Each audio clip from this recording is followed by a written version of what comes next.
Good evening. I'd like to welcome everyone to the May 8th business session for the Cabarrus County Board of Education. We'd like to welcome our Teacher of the Year, Miss Angie McLean, our board members Sam Treadaway, Keisha Sandage, Tim Furr, our Superintendent Dr. John Kopicki, our Vice Chair Rob Walter, our board members Laura Lindsay, Pam Escobar, and our board clerk Christy Williams. We'd also like to recognize Mr. Rodney Harris and Mr. Kenny Wortman, our Cabarrus County Commissioners that are here, and our SROs.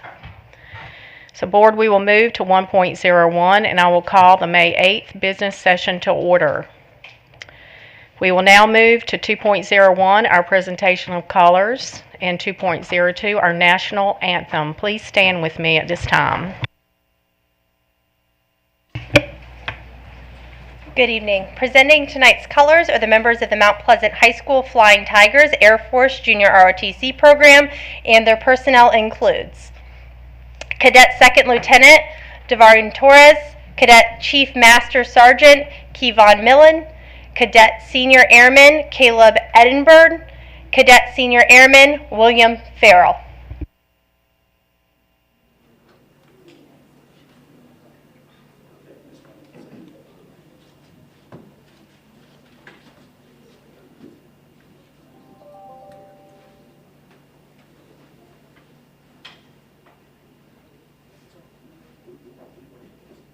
Detail. Following. Carry colors. Carry. Forward. Arch.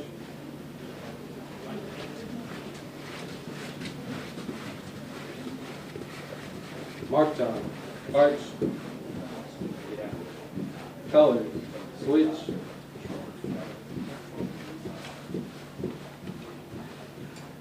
Detail. Halt. Right. Haste.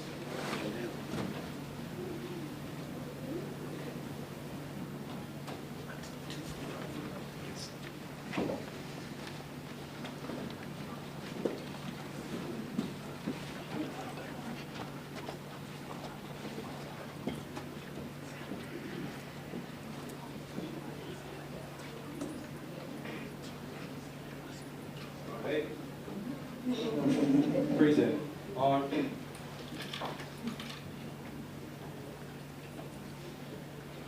Oh, say, can you see by the dawn's early light what so proudly we hailed at the twilight's last gleaming, whose broad stripes and bright stars through the perilous tides o'er the ramparts we watched were so gallantly streaming, and the rocket's red glare, like bombs bursting in air, came through the night, that our flag was still there. Oh, say does that star-spangled banner yet wave o'er the land of the free and the home of the brave?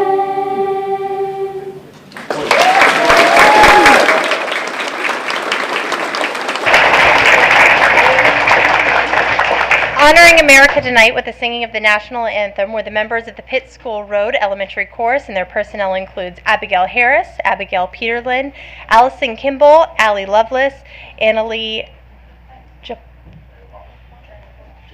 Jalapal, Autumn Williams, Avery Bird, Azalea Brown, Bailey Greenfield, Carla Gorley, Gavin Whitley, Harper McGurrick, Henry Hayward, Joella Joyce, Juliette Morrissey, Cadence Luce, Keneal Ship, Garrett Daniel, Kinsley Hopkins, Leanne Osman, Maddie James Kemp, Madison Bogadell, Bognoff, thank you, Melissa Gallarodo, Miles Cantley, Nina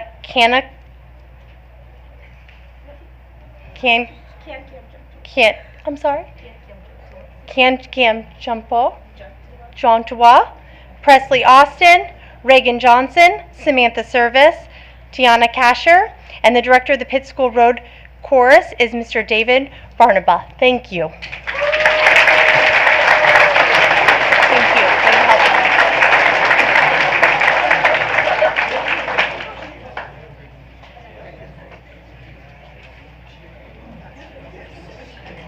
Thank you all. Congratulations.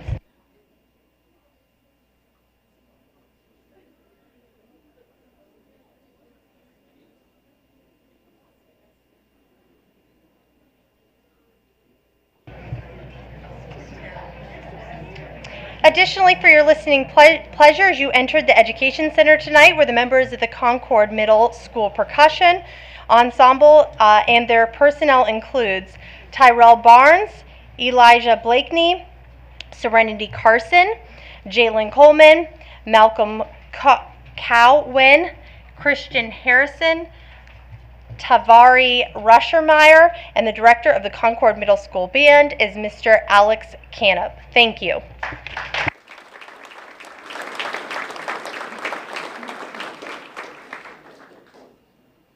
Colors. Post.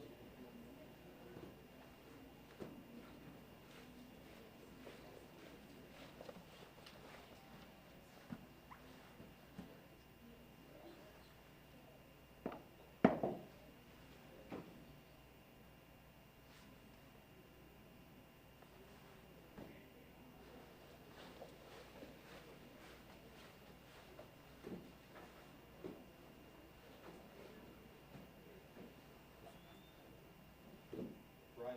Haste. Quote. March.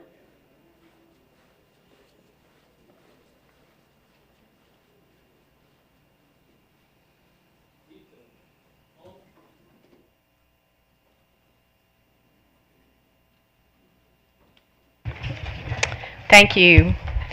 Board members, we will move to 3.01 to adopt the agenda. I need a motion to adopt the agenda as presented. So moved.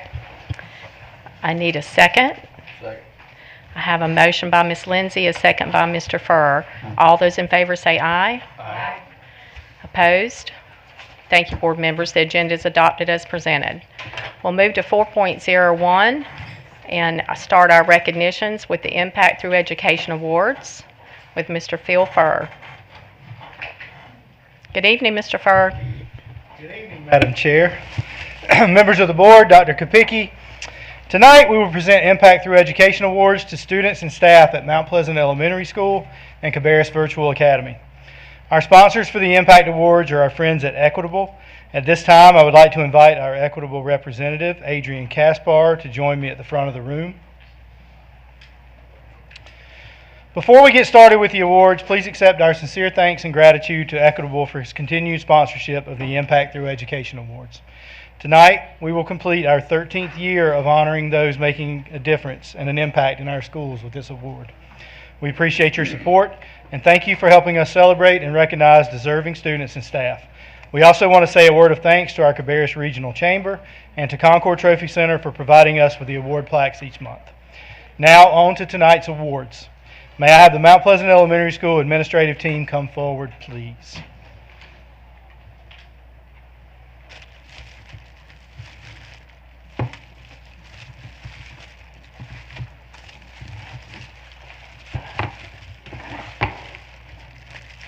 Our first honoree from Mount Pleasant Elementary is Andy Marshall. Andy, please come forward with your family.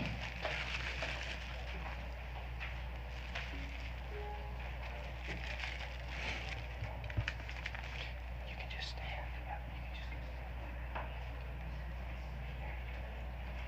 Awesome. Andy is a genuine friend to all students, always willing to lend a helping hand to others as needed. As a 5th grade student at Mount Pleasant, Andy is a leader in the building in many aspects. She is always thoughtful and respectful, greeting teachers and peers with a smile and good morning, and serving as a leader in the school community by serving on safety patrol, art club, and battle of the books. Andy is known for her stellar work ethic, effort, and positive attitude, always attempting challenges with grace and bravery. Andy is welcoming to all classmates, showing empathy towards her peers, and making meaningful connections with all students. We are grateful to have Andy as a Tiger leader. Congratulations, Andy. You're an Impact Through Education Award winner from Mount Pleasant Elementary School.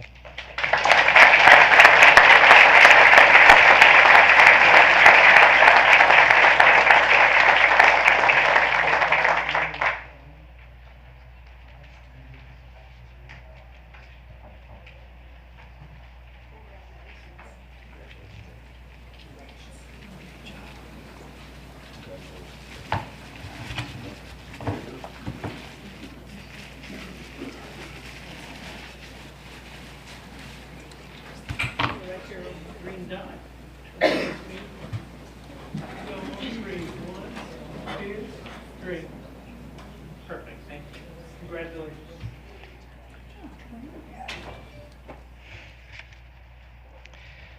Our next honoree from Mount Pleasant is Cole Caudle. Cole, please come forward with your family.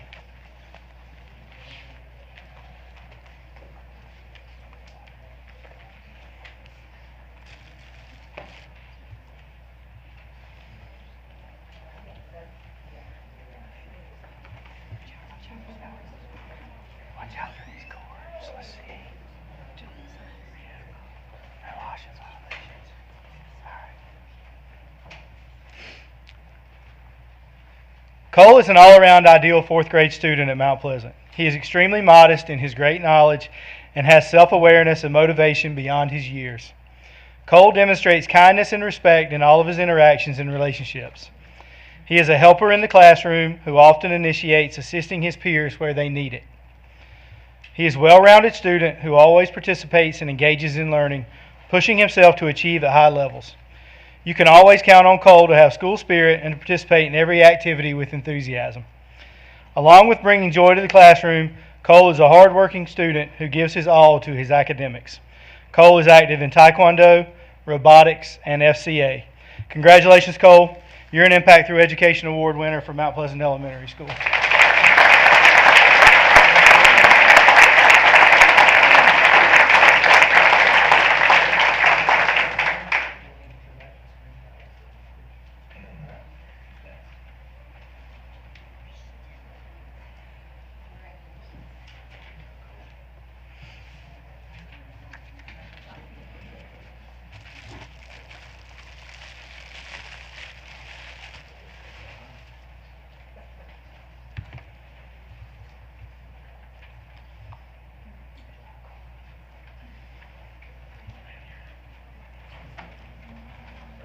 That way.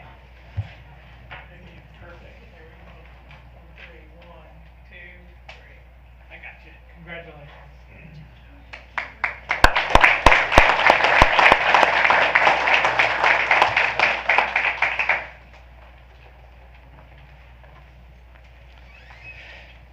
Also from Mount Pleasant is support staff member Laura Bryant. Ms. Bryant, please come forward with your family.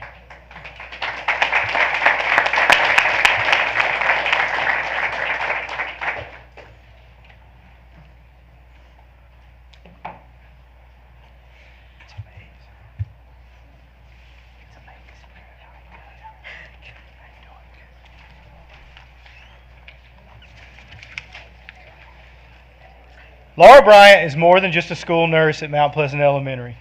For the last few years, she's often the glue that holds together the staff and students. Faced with the challenges of managing student health, Laura never fails to smile through the stomach bug, the flu, and any other virus that comes her way with grace. She knows the nearly 700 students at Mount Pleasant Elementary by name and history, and is a diligent advocate for everything that promotes the health and staff of students. She creates opportunities to educate and remind us about ways to improve the health of all. If there is a student need, she will go out of her way to leverage her connections and resources to make sure that those students are healthy, well, and ready to learn. Laura assures that staff are cared for daily as well, adding to her long list of duties by securing routine staff wellness checks on top of her student roles. She is patient, resilient, and extremely thoughtful, investing in each member of our school community. If there is a community event, school celebration, or opportunity to celebrate Mount Pleasant Elementary School and students, Laura will be there to share and enjoy. Laura is active in her church and community and a dedicated mother and grandmother. Mount Pleasant is grateful to be able to focus on teaching and learning because of her dedication to each one of them. Congratulations, Laura. You're an Impact Through Education Award winner from Mount Pleasant Elementary School.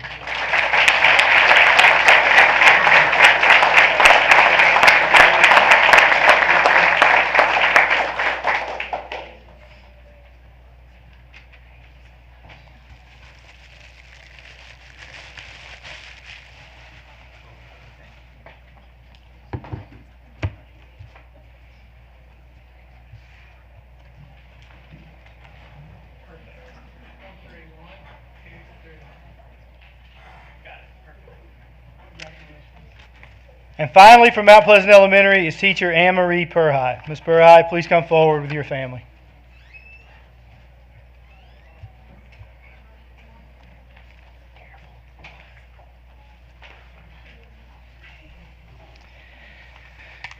Anne-Marie is a shining light for her colleagues and students daily. As the art teacher at Mount Pleasant Elementary, she brings her heart and creativity to the classroom in a way that allows every student to be successful each time they enter her room. You will find Anne-Marie facilitating art club, hosting art camps and lessons, and showcasing elaborate displays of student work for families to give every student the opportunity to be an artist. She reminds her students daily that they are important, creative, and capable of challenges. She is known for her at-home enrichment videos, her incredible dedication to art experience, and her ability to unite our school around a theme and vision. You might find her at home on any given evening with her husband creating something that she knows will bring a new appreciation of art to staff and students. She truly takes pride in knowing and recognizing each and every child. Anne-Marie also leads the team of Encore teachers with positivity and purpose, building in chances for the team to collaborate with one another and across disciplines. She is someone who considers teaching her mission to improve the world for others, is active in her church community, and an avid traveler. The Mount Pleasant School community is made better by her joy, her generosity with her time and talents, and by the love that she brings to the school community each day. Congratulations, Anne-Marie. You're an Impact Through Education Award winner from Mount Pleasant Elementary.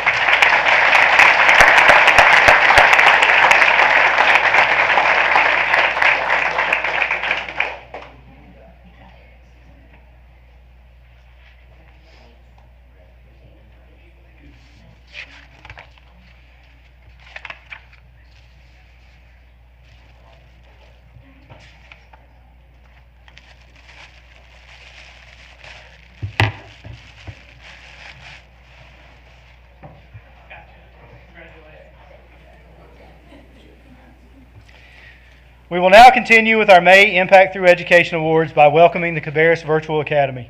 May I have the Virtual Academy administrative team please come forward.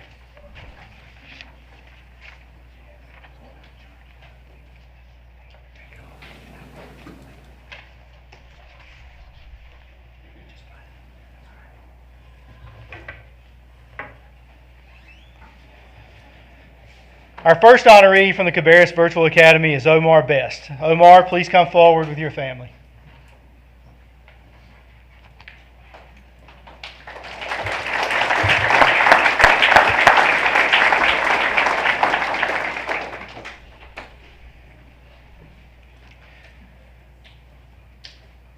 Omar's last name sums him right up, Best.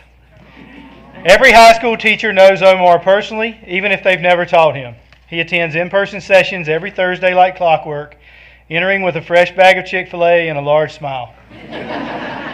Omar is always ready to work. Teachers commented that Omar does his best to stay engaged at school, even in a virtual environment.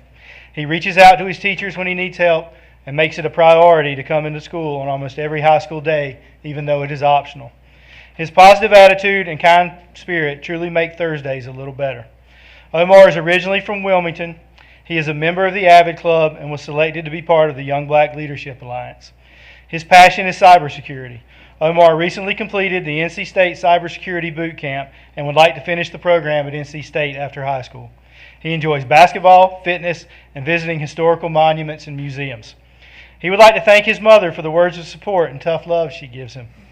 He would also like to thank his sister, Jazz, the second half of his support system, for showing him how important the brother-sister bond is and how to support family in everything they do and seek to achieve. Congratulations, Omar. You're an Impact Through Education Award winner for Cabarrus Virtual Academy.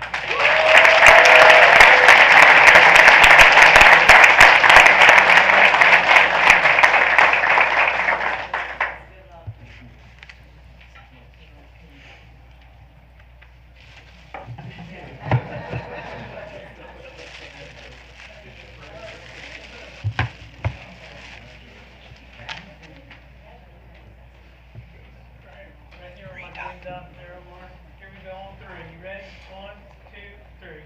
Gotcha. Congratulations. This way, or you got to go? Congratulations. Thank you. Our next honoree from the Virtual Academy is Justin Yanes. Justin, please come forward with your family.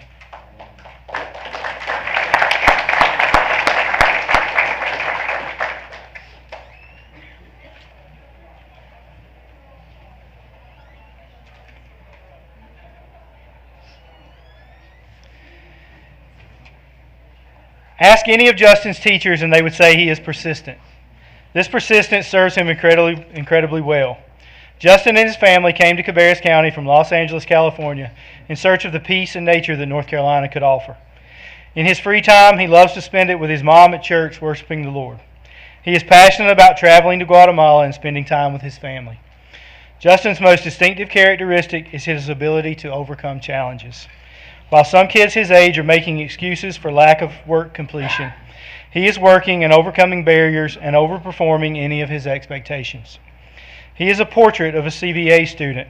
Justin says, "I'm a hard worker that works no matter what and never gives up the drive to succeed, no matter the challenges that keep coming. I overcome to be the best."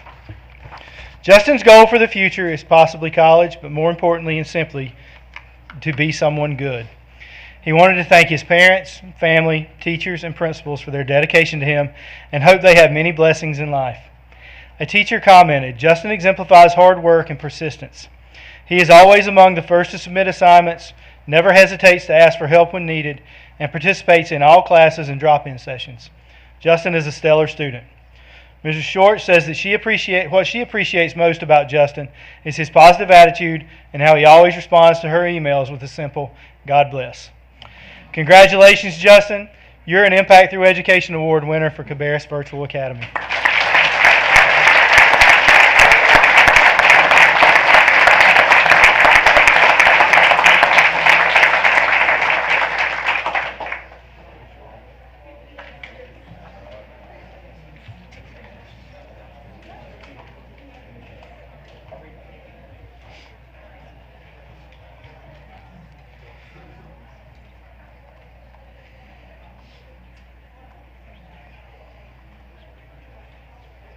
Green dot here.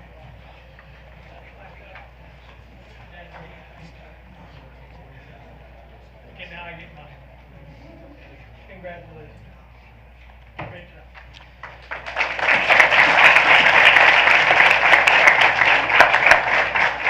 Next from the Virtual Academy is staff member Kristen Lindsay. Miss Lindsay, please come forward with your family.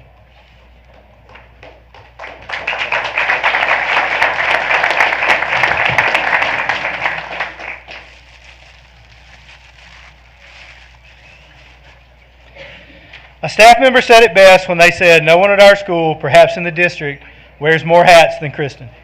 She serves as a treasurer, data manager, and registrar for a school that spans 3 levels, elementary, middle, and high. She is a problem solver extraordinaire, a technology whiz, and a power school guru. But it doesn't stop there. She has also been known to act as unofficial substitute teacher, director of car rider line, morale booster, social planner, and fill-in nurse. While she's invaluable to CVA, her reach extends beyond our walls as she collaborates with other high school data managers to help facilitate the cross-enrollment of over 1,000 district students. Even when she is being pulled 10 different directions, she gives every person her undivided attention, willing to use her expertise to make CVA a better place for our students, their parents, our teachers, and our staff. Ms. Lindsay is a graduate of Concord High School and currently lives in Mount Pleasant with her husband and 2 teenage children. Her daughter will graduate this year from Mount Pleasant High School. She has a wealth of community involvement experience, including serving as a youth pastor, an outreach minister, and a missionary traveling to Peru and India to work with local communities. She also spends time volunteering with local nonprofit organizations. Ms. Lindsay started her career journey in finance and quickly realized she wanted to enter education. Ms. Lindsay noted, "As a child, I always loved coming to school. I loved education. It filled that place of curiosity in me. When I left my job in accounting, I started working in education and haven't turned back since." Fortunately, the CVA, she landed here, staff overwhelmingly chose Ms. Lindsay for this meaningful recognition. They said, "Ms. Lindsay works tirelessly to keep the operations of our school running smoothly. She wears multiple hats as our data manager and treasurer, but always has time to respond to issues promptly and support teachers and students when needed." Ms. Lindsay is a vital part of CVA. Congratulations, Lindsay. You're an Impact Through Education Award winner for Cabarrus.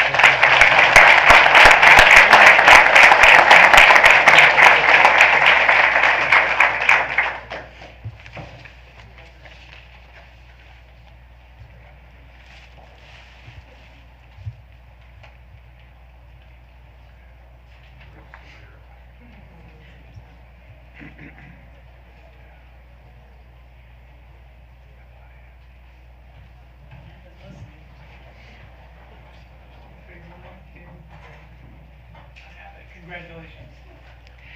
And finally, from the Virtual Academy is teacher Angie Penniger. Ms. Penniger, please come forward with your family.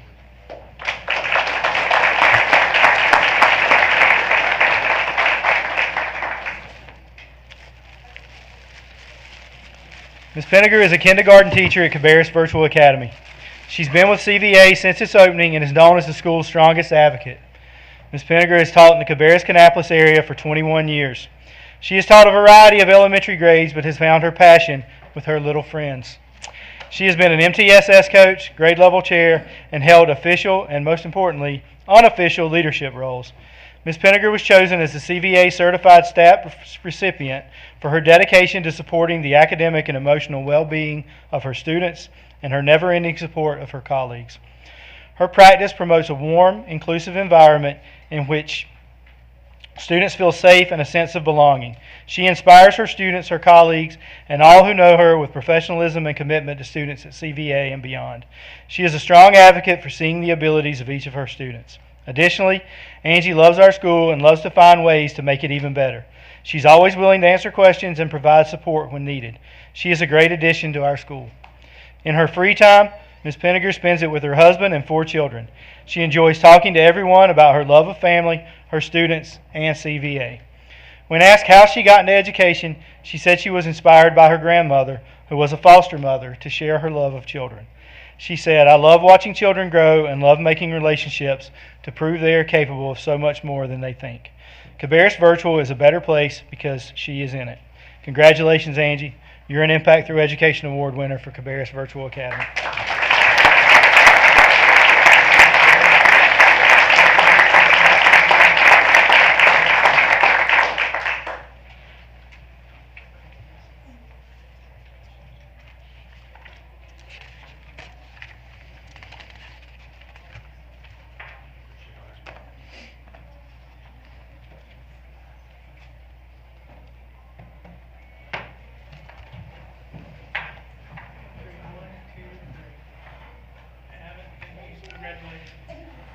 This concludes our Impact Awards presentations for tonight and for the 22-23 school year.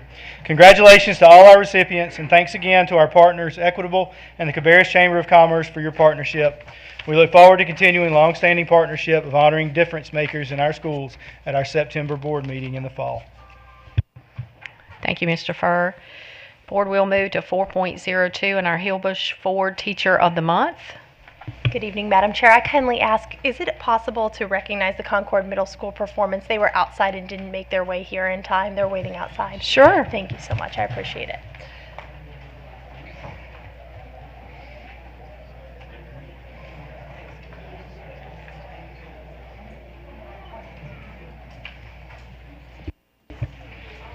Thank you. I'd like to personally thank the Concord Middle Percussion Ensemble for their entertainment this evening and your listening pleasure as you entered the Education Center today.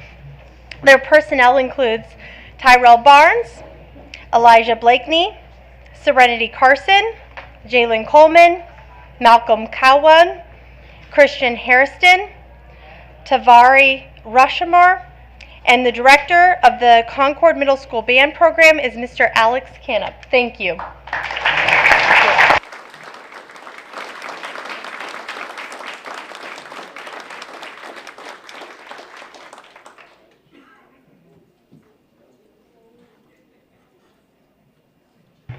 Thank you. Okay, we will go to our Hillbush Ford Teacher of the Month with Dr. Marion Bish. Good evening. Good evening. So we want to make sure we recognize this young lady tonight, so we're going to be in a little different format. So good evening to you, Madam Chair, board members, Dr. Kopicki, and our viewing audiences here and those watching on live stream. We want to recognize our Hillbush Ford Teacher of the Month for May. As always, we begin with our thanks and gratitude to Mr. Tim Vaughn and Hillbush Ford for their tremendous generosity and continued sponsorship of this recognition program. Our Hillbush Ford Teacher of the Month for May is Lawrence Diaz, a kindergarten dual language instructor at Weddington Hills Elementary School. Ms. Diaz is traveling today and could not be with us tonight. So I recently visited Weddington Hills to present Ms. Diaz with her award. Tonight, I would like to share the nomination that was submitted by a parent about Mrs. Diaz. And you can see Ms. Diaz and her wonderful students that she was with the day I visited. A parent writes, "As a parent of two students at Weddington Hills Elementary that have both had Lorena as their kindergarten DLI teacher, I would be remiss if I didn't nominate her for this special recognition. She is moving back to Columbia this summer after having served the community school and 5 years worth of students since she arrived. She has positively impacted many lives and inspired many to embrace her culture and language, including my wife, 2 children, and me. I can't think of a better teacher to deserve this recognition.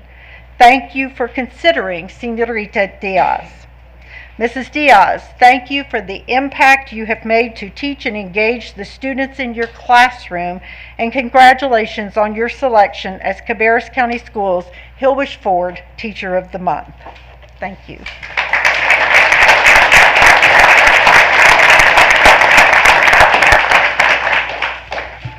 Okay, we'll move to 4.03 and the NC Cat State Beginning Teacher of the Year Award presentation. So it's my honor this evening to welcome Deputy Director Dr. Karen Sumner, Executive Director Dr. Brock Womble, and Development Associate Emily Langdon of the North Carolina Center for the Advancement of Teaching, affectionately known as NCAT. Established in 1985, NCAT has provided high-quality professional development, supporting teachers and impacting thousands of students across North Carolina each year. NCAT operates 2 remarkable retreat centers on opposite ends of the state, one in Cullowhee and one in Ocracoke. We are honored to have Dr. Sumner, Dr. Brock, and Ms. Langton with us this evening to make a very special presentation to one of our outstanding new educators, and I welcome them to the podium at this time.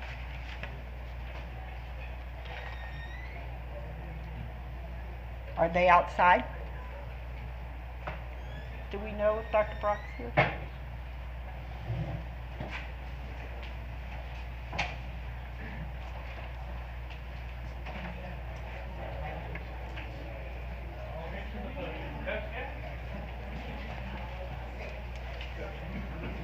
Please come to the podium. I didn't want to storm the podium. No, that's okay. Sorry, right here.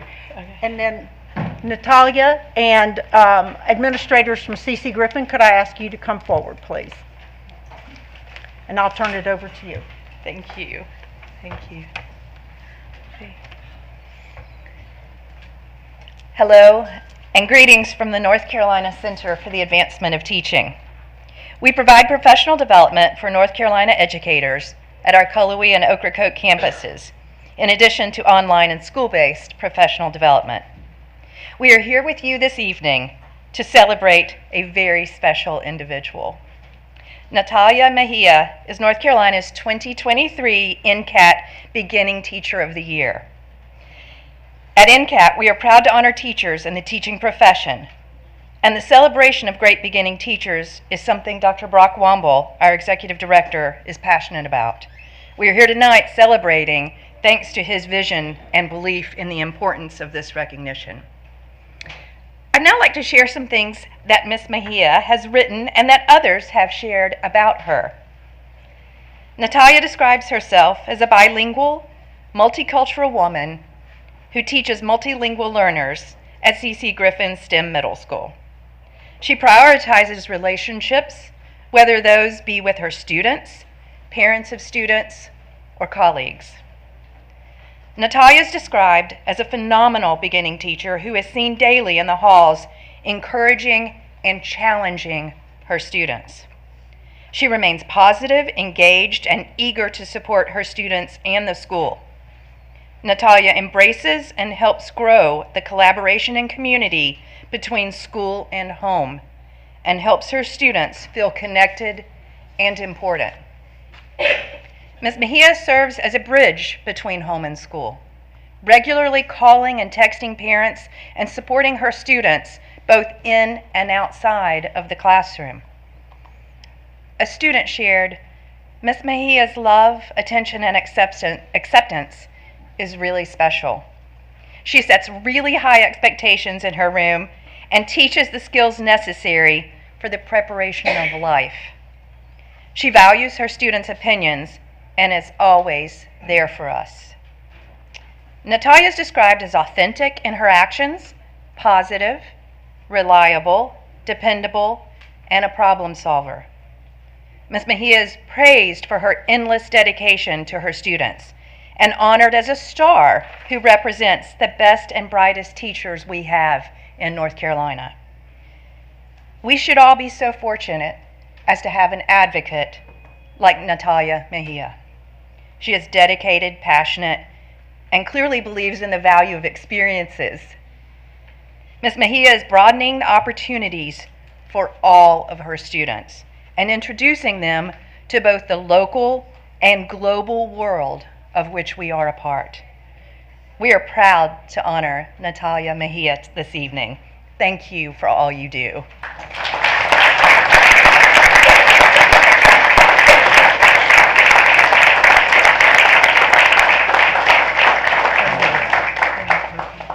It's backwards. Yep.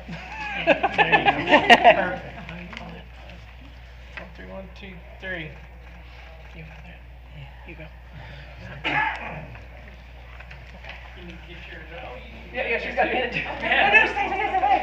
Everybody stay. Go ahead. Okay.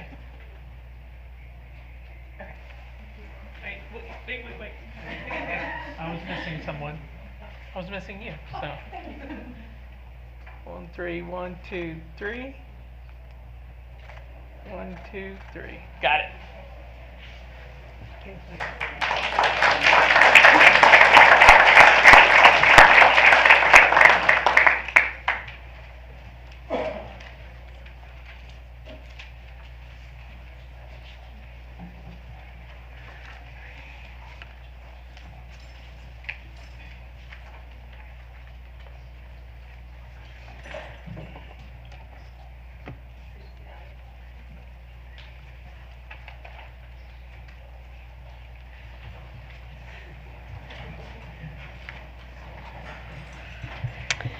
Okay, we will move to 4.04 and have our 2023-24 Teacher of the Year. So I'd like to ask at this time Mrs. Carrie Fugel and administrators from West Cabarrus High School to come forward.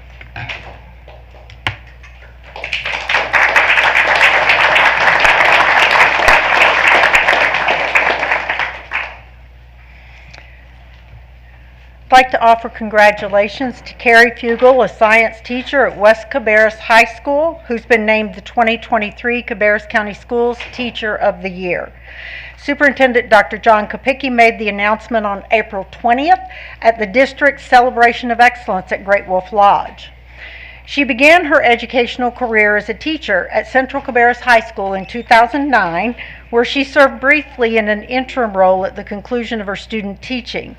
She then went on to begin her full-time teaching career in Rowan County before returning to Cabarrus County Schools as part of West Cabarrus High's original opening staff in 2020. Ms. Fugel, a National Geographic Certified Educator, previously served as the 2018-19 North Carolina Science Teachers District 6 Outstanding Educator. She currently is the District 6 Director and will serve in that term through 2024. Carrie was also Salisbury High School's Teacher of the Year in 2016-17. In the words of West Cabarrus Principal Dr. Elizabeth Snyder, Carrie Fugel is the epitome of who you want in front of children. She sparks the imagination, challenges their potential, nurtures them as human beings, and just doesn't stop. West Cabarrus High School, our community, and Cabarrus County Schools are all so very proud to call her ours, as she represents the excellence in this school and district so well. Mrs. Fugel earned her bachelor's degree from the University of North Carolina, Charlotte in 2009.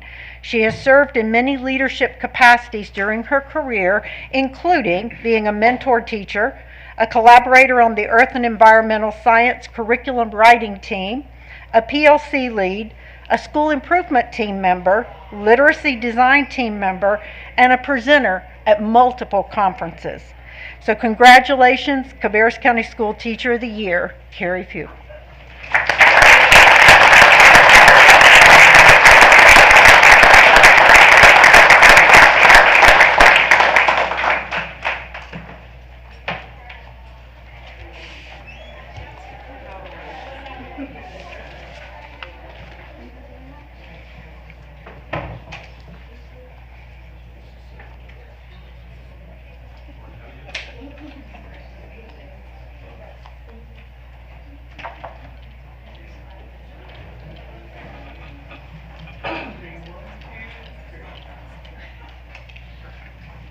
Congratulations.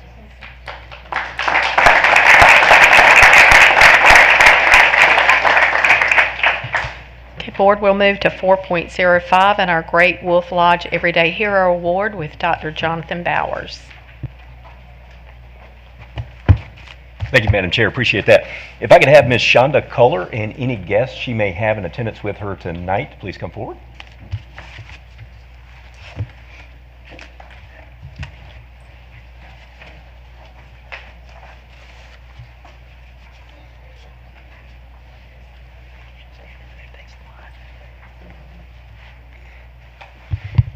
So good evening, Madam Chair, members of the board, and Dr. Kopicki. It's my absolute pleasure to stand before you tonight and introduce this month's Everyday Hero Award recipient.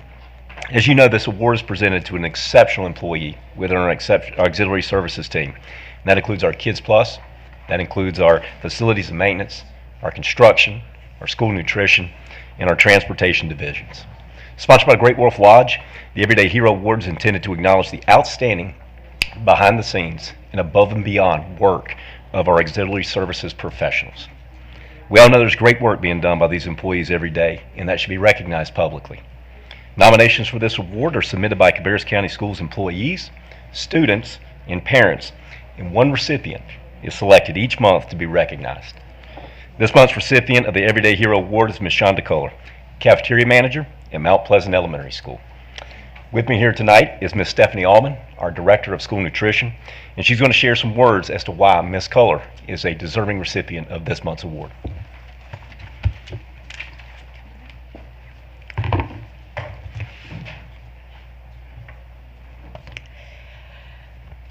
Good evening.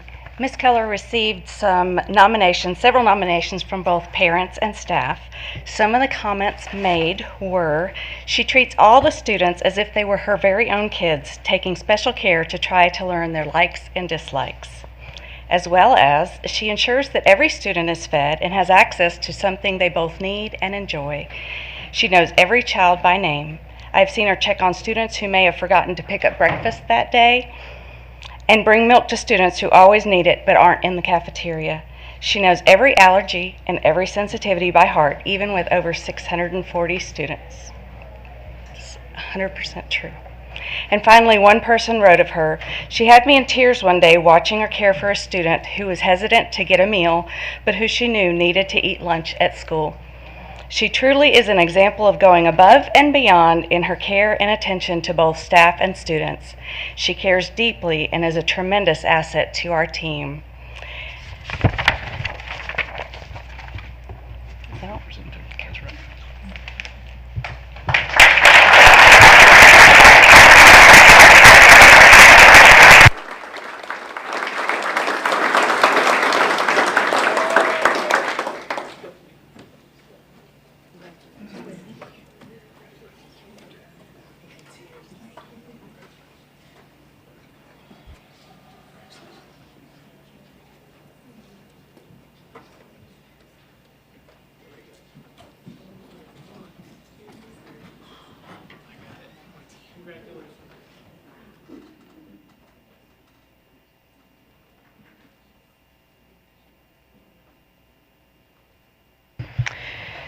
Okay, we will move to 4.06, our full ride scholarships, and we'll have Miss Betsy Novell to the podium.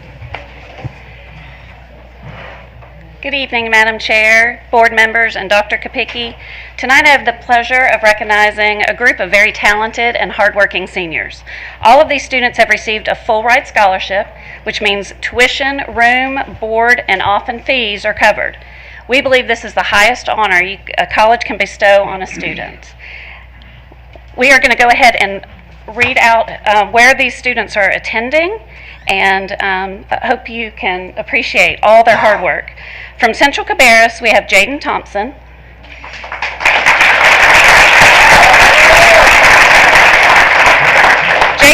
Jaden will be attending Charleston Southern University, a private university in Charleston, on a full basketball scholarship. From the Cabarrus Kannapolis Early College, I'd like to recognize Anthony Shueri, who will be attending Washington University at St. Louis with the Questbridge National College Match Scholarship.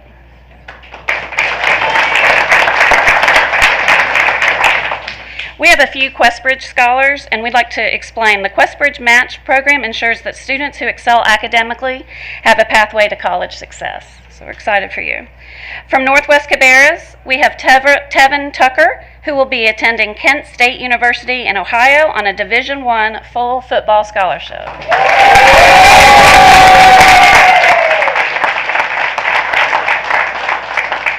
From Mount Pleasant, we have Chase Anthony, who will be attending the Citadel, which is also in Charleston, on an ROTC scholarship.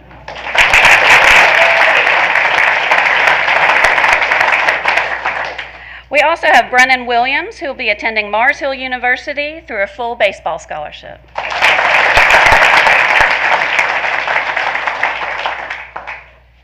From Hickory Ridge, we have Jaden Harrison, who received the College of Engineering E-Scholar Scholarship for North Carolina A&T University.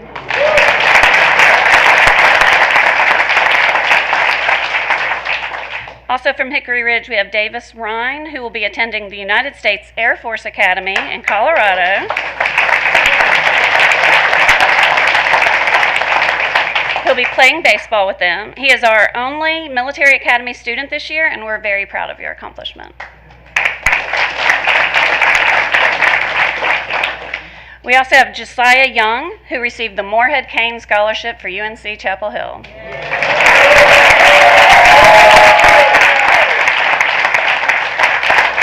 Okay, thank you. We'd like to ask you to go around and shake. Wait. Sorry. Photo op. Here we go. 1, 3, guys. 1, 2, 3. I have it. Thank you.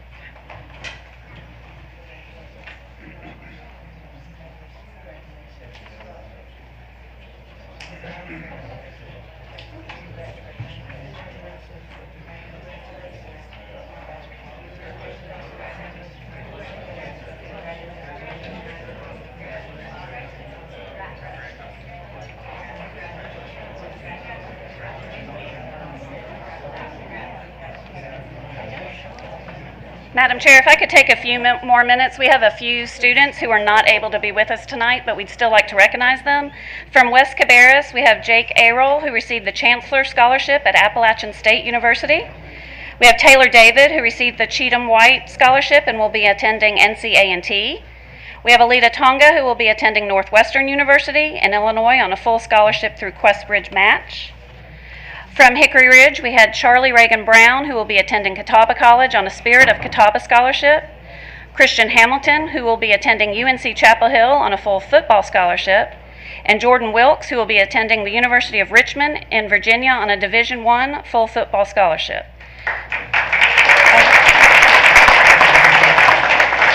Sorry, there's more.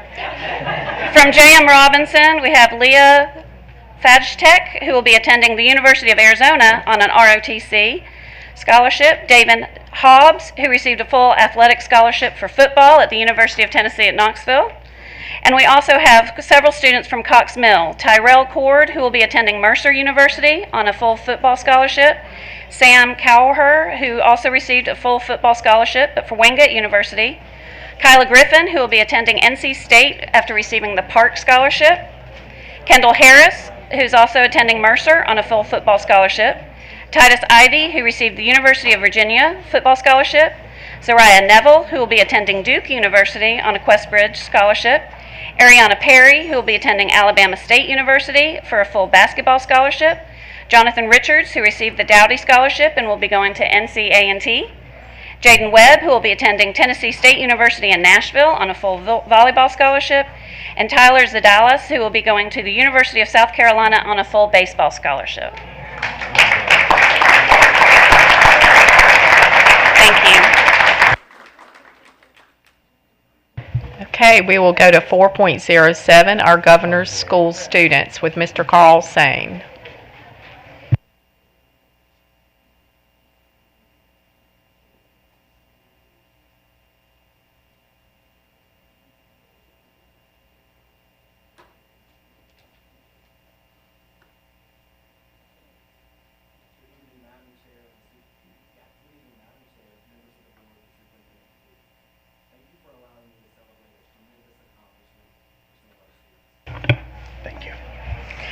The Governor's School of North Carolina is the oldest statewide summer residential program for gifted and talented high school juniors and seniors in the nation. Each summer, selected students are invited to Governor's School to help build a learning community during a 4-week residential session. Students are encouraged to explore and ask questions with the purpose of learning for its own sake and discovering new possibilities that complement their high school instruction, without the regular pressure of tests, scores, and grade point averages. There were almost 2,000 applicants across the state of North Carolina and a limited number of acceptances, and I am pleased to announce that Cabarrus County Schools had 16 selections. We would like to recognize the following students for their accomplishment, and please hold your applause until the end. In the discipline of mathematics, Samay Chiniwala from Northwest Cabarrus High School. In the discipline of Spanish from Cox Mill High School, Cassidy Cummings. In the discipline of instrumental music from Hickory Ridge High School, Anirudh Dewan. In the discipline of natural science from Hickory Ridge High School, Varshitha Elavarasan. In the discipline of natural science from Hickory Ridge High School, Kyla Green. In the discipline of natural science from Hickory Ridge High School, Sean Gunther. In the discipline of natural science from West Cabarrus High School, Kennedy Harper. In the discipline of natural science from Cox Mill High School, Neha Jatla. In the discipline of mathematics from Central Cabarrus High School, Muhammad Awais Kumaran. In the discipline of natural science from Hickory Ridge High School, Jordan Lewis. In the discipline of Spanish from Hickory Ridge High School, Kendall Lewis. I said that backwards. In the discipline of natural science from Concord High School, Shyla Lutukurthi. In the discipline of natural science from Northwest Cabarrus High School, Meghna Paracherla. In the discipline of natural science from Hickory Ridge High School, Dasha Sekulich. In the discipline of social science from Mount Pleasant High School, McKenna Seymour. And in the discipline of Spanish from Hickory Ridge High School, Zoe Witt. Can we please have a round of applause for these amazing students?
Okay, we will move to 4.08 in our Art Award Honors Students with Mr. Bart Tolbert.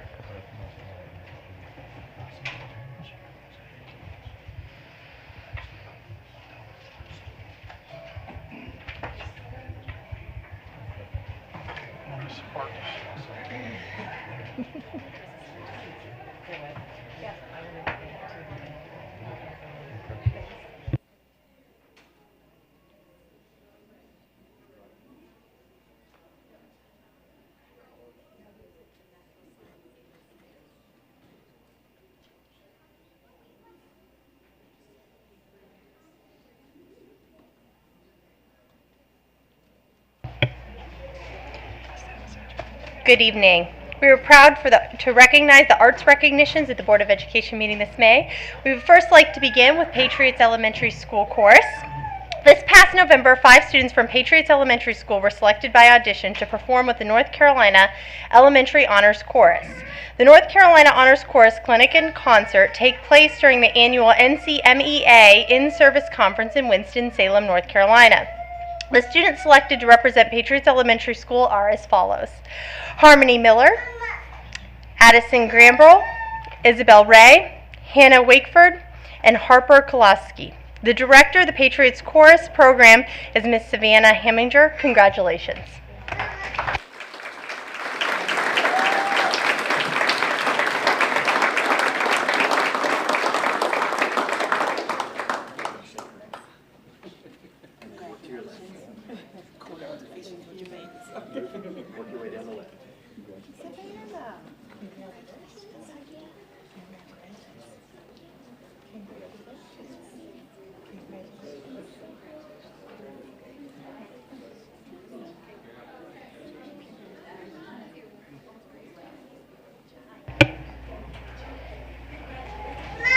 Next up is the Harris Road Middle School Chorus.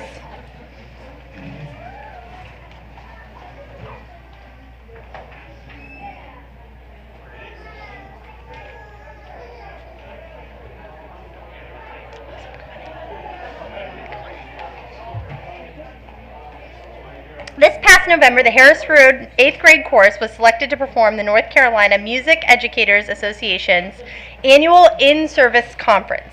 This is an honor that is only afforded to the top performing choirs in the state. In March, the Harris Road 6th, 7th, and 8th grade choirs each received superior ratings for their performance at the North Carolina Music Performance Assessment held at Wingate University. MPA is the only state-sanctioned event that provides a summative standards-focused assessment based on the North Carolina Standard Course of Study. In April, the Harris Road combined 7th and 8th grade chorus received a superior rating in the first place award overall Best Middle School Choir for their performance of the Busch Gardens Music in the Parks competition in Williamsburg, Virginia. Additionally, the 6th grade chorus received a superior rating for their performance in the 2023 Carowinds Festival of Music. Representing the Harris Road Chorus program tonight are members of each of their individual grade level chorus, and their names are as follows: Victoria Morales, Tori Maxwell, Isaac Alcantar, Lane Sands, Morgan Lewis, Mia Drysex, Harris Woodley, Luke Miner, Sean Raddick, Anaya Geary, Adara, can you pronounce it for me? Adira Baveki, Connor Roberts, Jackson Hicks, Diana Alcantar, Charlie Hicks, Marley Jackson, McKenna Jackson, Johanna Payan, Sinari Aptura. The director of the Harris Road Chorus program is Miss Rachel Giuliano. Congratulations.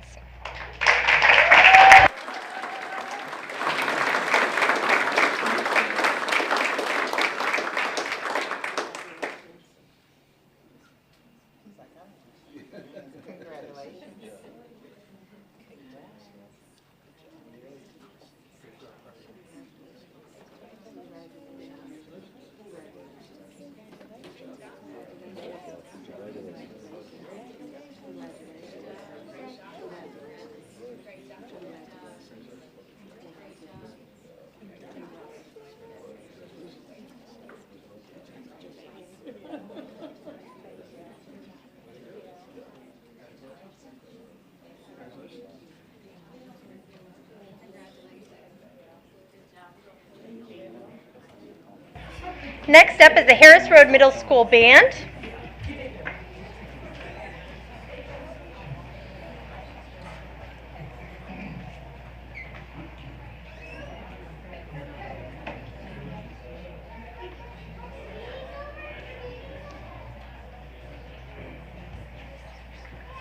In March, the Harris Road 6th, 7th, and 8th grade band each received superior ratings in grades 1, 2, and 3 literature, respectively, for their performances at the North Carolina Music Performance Assessment held at Wingate University. MPA is the only state-sanctioned event that provides a summative standards-focused assessment based on the North Carolina Standard Course of Study. Representing the Harris Road Band tonight are the following students: Mila Rice, Morgan Bowie, Megan Pierce, Nathan Archer, Nolan Phillips, Adarsh Krishnan, Jack Walters, Samirnan, Justin Davis, Riley Helleman,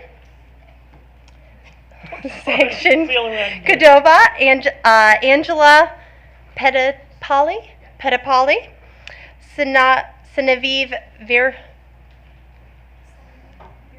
Virthany, Christopher LaJoy, Bahaviar Desharju, Samira Singh, Chloe Sweatman, Joseph Berg, and the director of the Harris Road Band Program is Miss Leah Pfeiffer and Miss Amelia Conger. Congratulations.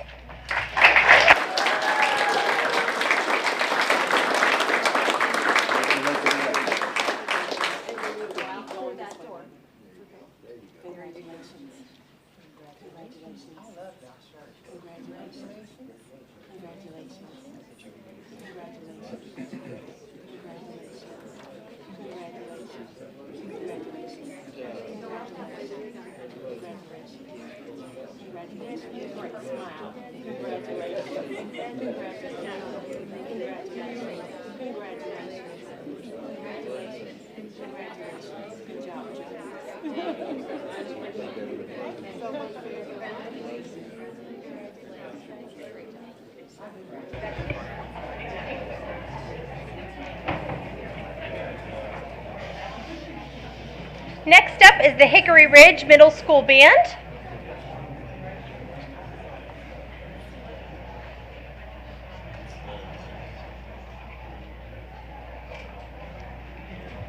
In March, the Hickory Ridge 7th and 8th grade band each received superior ratings for their performance at the North Carolina Music Performance Assessment held at Wingate University. MPA is the only state-sanctioned event that provides a summative standards-focused assessment based on the North Carolina Standard Course of Study.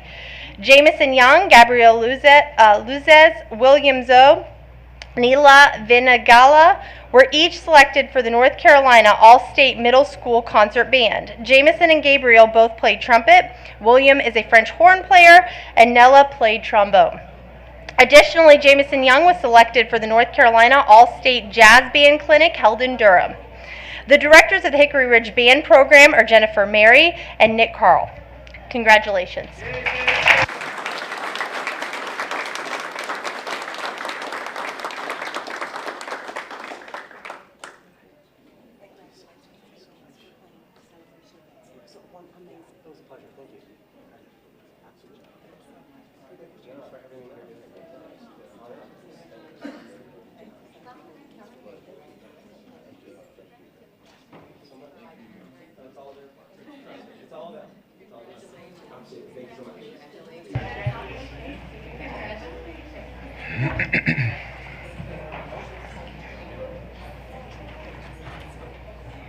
Next, we would like to welcome C.C. Griffin Middle School's chorus.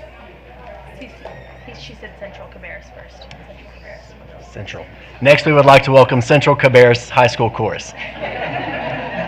The Central Cabarrus High School Women's Choral and Mixed Chorus both received superior ratings at the 2023 Music Performance Adjudication in March.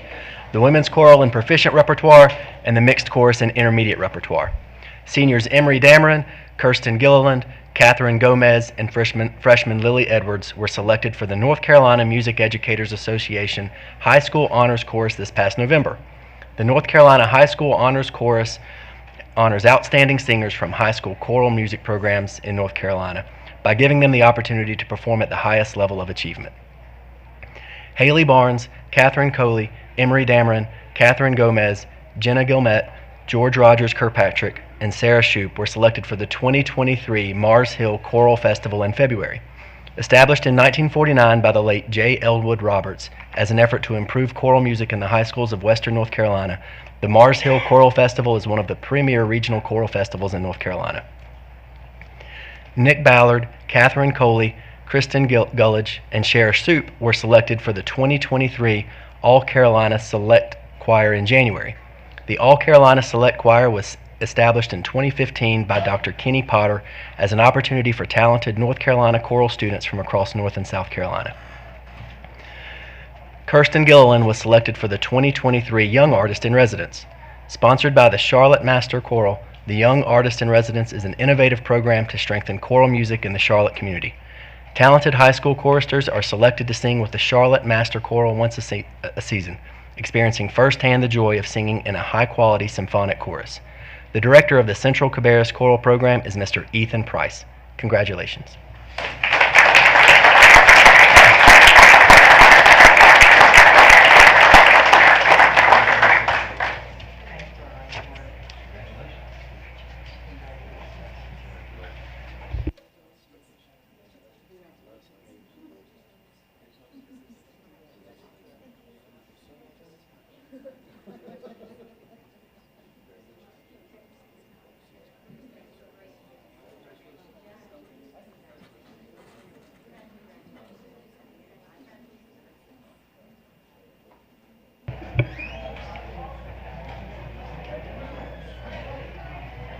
Next, we would like to welcome the Central Cabarrus High School Band.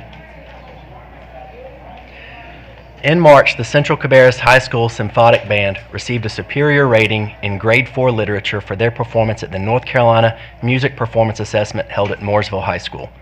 MPA is the only state-sanctioned event that provides a summative, standards-focused assessment based on the North Carolina Standard Course of Study. Representing the Central Cabarrus Band program tonight are Major George and Ciara Jarman. The director of the Central Cabarrus Band program is Mr. Josh Adams. Congratulations.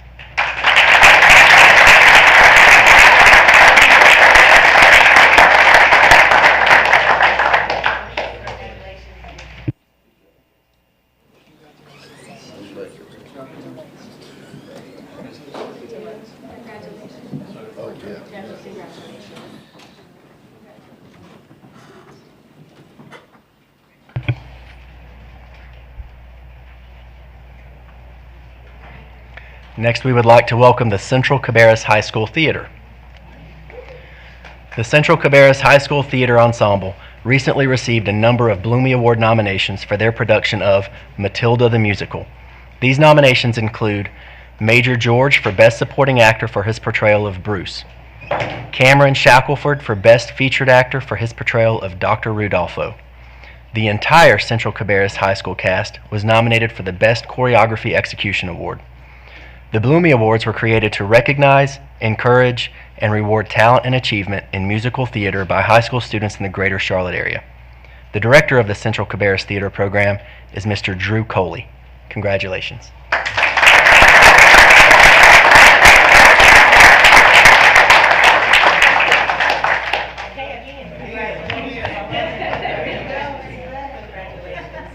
Welcome back. Congratulations. Good job. Congratulations. Welcome back.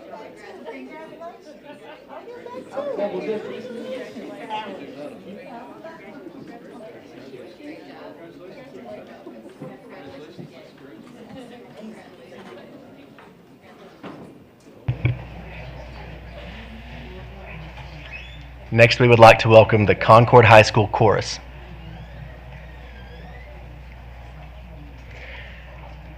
In February, Aubrey Barnes was selected by audition to participate in the annual Mars Hill Choral Festival held on the campus of Mars Hill University.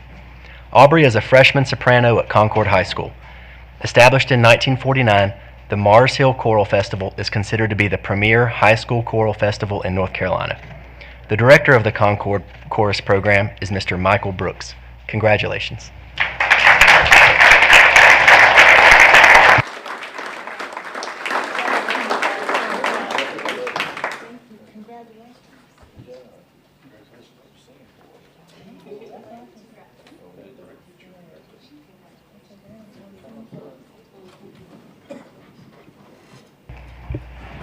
have a lot to celebrate this evening.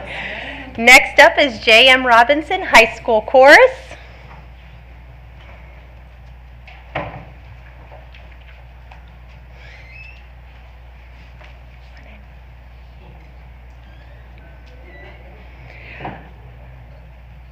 Ivory Rogers and Rebecca Lopez were selected for the 2023 Young Artists in Residence, sponsored by the Charlotte Masters Choral. The Young Artists in Residence is an innovative program to strengthen choral music in the Charlotte community. Talented high school chorus stars are selected to sing with the Charlotte Master Choral once a season, experiencing firsthand the joys of singing in a high-quality symphonic chorus. The director of J.M. Robinson Chorus is Miss Angelica Stanley. Congratulations.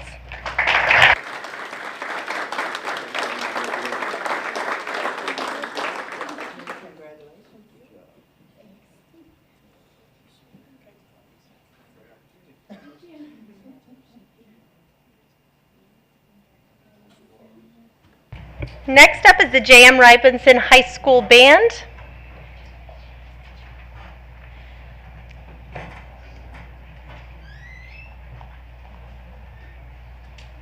In March, the J.M. Robinson Beginner Band and Symphonic Band each received a superior rating in Grade 2 and Grade 6 music respectively for their performances in the 2023 North Carolina Music Performance Assessment held at Mooresville High School. MPA is the only state-sanctioned event that's provided a summative and standards-focused assessment based on the North Carolina Standard Course of Study. Representing the J.M. Robinson Band tonight are Kayla Walker and Alexis Garcia. The band director of J.M. Robinson is Mr. Drew Carter. Congratulations.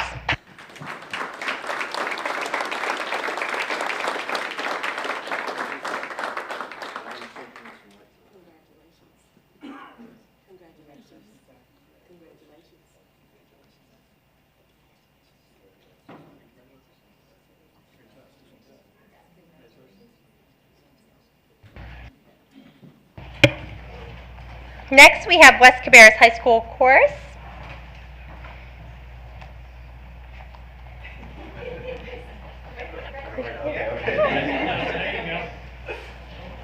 In March, the West Cabarrus Advanced Chorus received a superior rating for their performance in the North Carolina Musical Performance Assessment held at Sharon Presbyterian Church in Charlotte, North Carolina.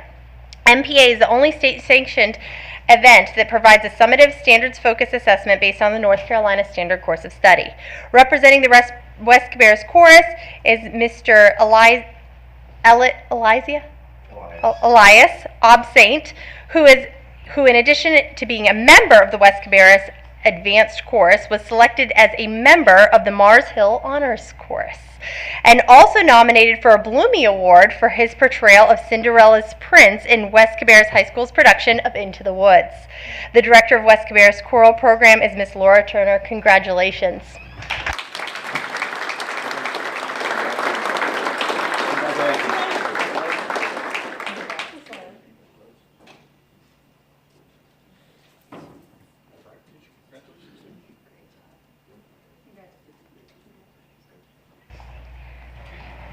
Next up, we have the West Cabarrus High School Band. In February, Gia Bravo, a 10th grade French horn player at West Cabarrus, auditioned and was accepted as a member of the High School Honors Performance Series at Carnegie Hall in New York City. Gia is a member of the West Cabarrus Marching Band, Jazz Band, and Wind Ensemble. The director of West Cabarrus Band Program is Miss Emily McNeil. Congratulations.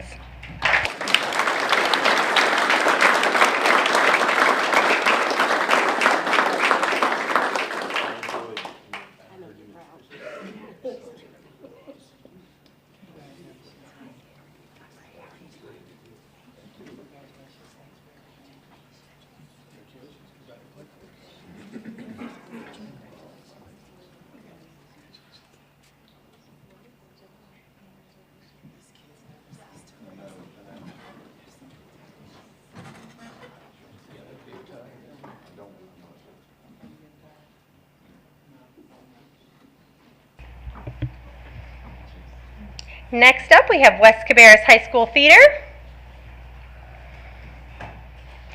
In October, Trey Bettler received an Excellence in Acting Award at the 2023 Regional North Carolina Theater Competition. Trey received a Blumey nomination for Best Actor in the West Cabarrus production of Into the Woods. Mila Aminen Emerson? Mila Joy Jacobs received a Blumey nomination for Best Actress in the West Cabarrus production of Into the Woods. Aminan Emerson? Aminan Emrod, thank you, received a Blumey nomination for the Student Critic for West Cabarrus production of Into the Woods, and has since moved into the final 6 students eligible for this award. The director of the West Cabarrus Theater Program is Miss Annie Camp. Congratulations.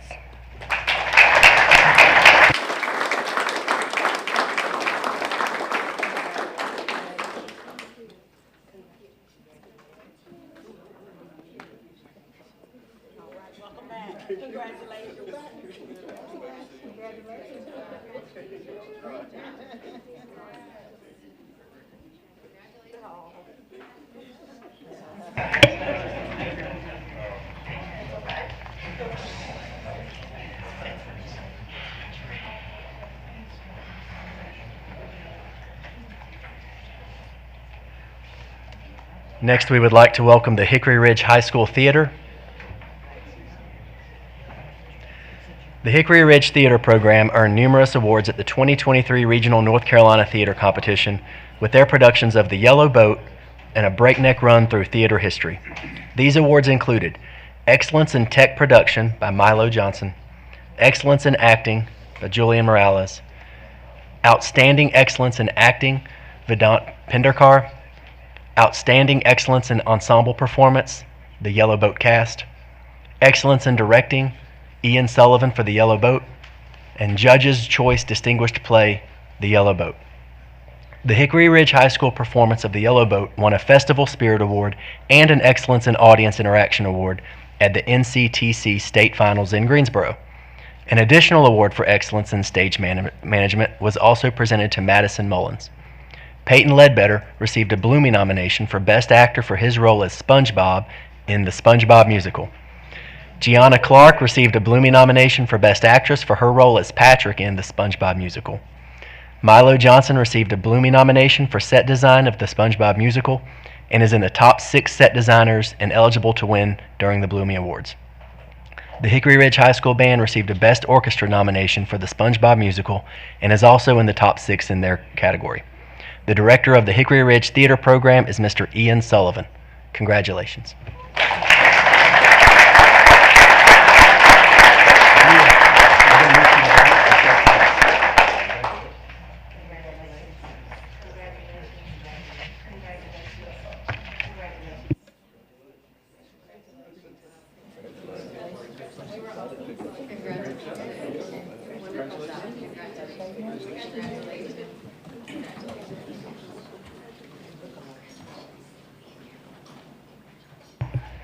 Finally, we would like to recognize the Hickory Ridge High School Band.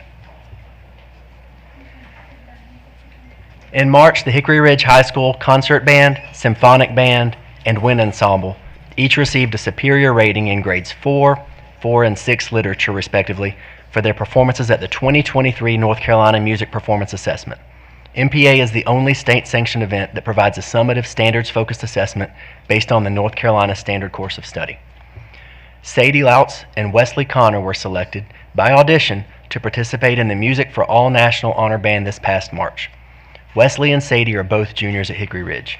As a special note, Wesley earned first chair trombone in the ensemble.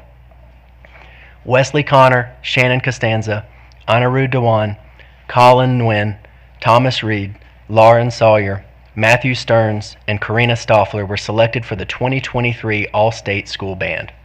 Shannon, Lauren, and Karina participated in the All-State Band, and Wesley, who was first chair trombone, Anirudh, Colin, Thomas, and Matthew participated in the 11-12 All-State Band.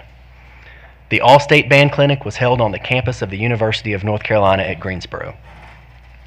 The Hickory Ridge Pit Orchestra was also nominated for a Blumey Award for Best Orchestra, and the directors of the Hickory Ridge Band Program are Mr. Chris White and Mr. David Rivero. Congratulations.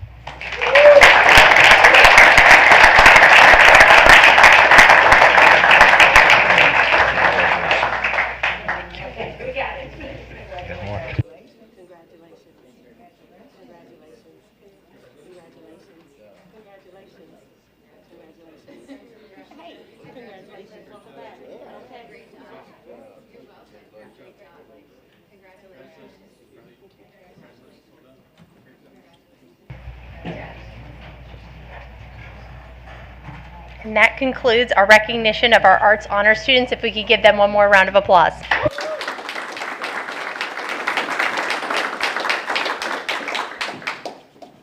Okay, thank you so much. We will move to 5.01, approval of minutes.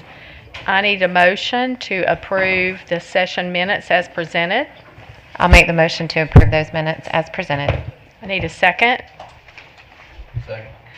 I have a motion by Ms. Lindsay, a second by Mr. Furr. All those in favor, say aye. Aye. Opposed? Thank you, board members. Those minutes are approved. We will move to 6.01, board chair comments. I just wanted to thank the Board of Education again for their continued efforts and commitment to Cabarrus County Schools. Our board members attended celebration at Great Wolf Lodge. These were retirees, and also our board members also attended the student and family mental health event that was at J.M. Robinson High School. I was able to go to the State Board of Education meeting that was for this actual North Carolina State Board Education meeting at the University of North Carolina in Charlotte, and I was able to see a presentation that was made by Dr. Mary Beth Roth, Sarah Reeves, and John LeGrand as the presenters. And after it was over, the members of the Board of Education came up and talked to us and just gave kudos to everyone and said that our school district was leading the way, was paving the way for other districts, and has asked for us to share our strategies with other districts around the state. So I think this shows that we are the best in North Carolina and continue to move towards our goals of being best in the nation. So thank you for that. I'll move to 6.02 and superintendent comments with Dr. John Kopicki.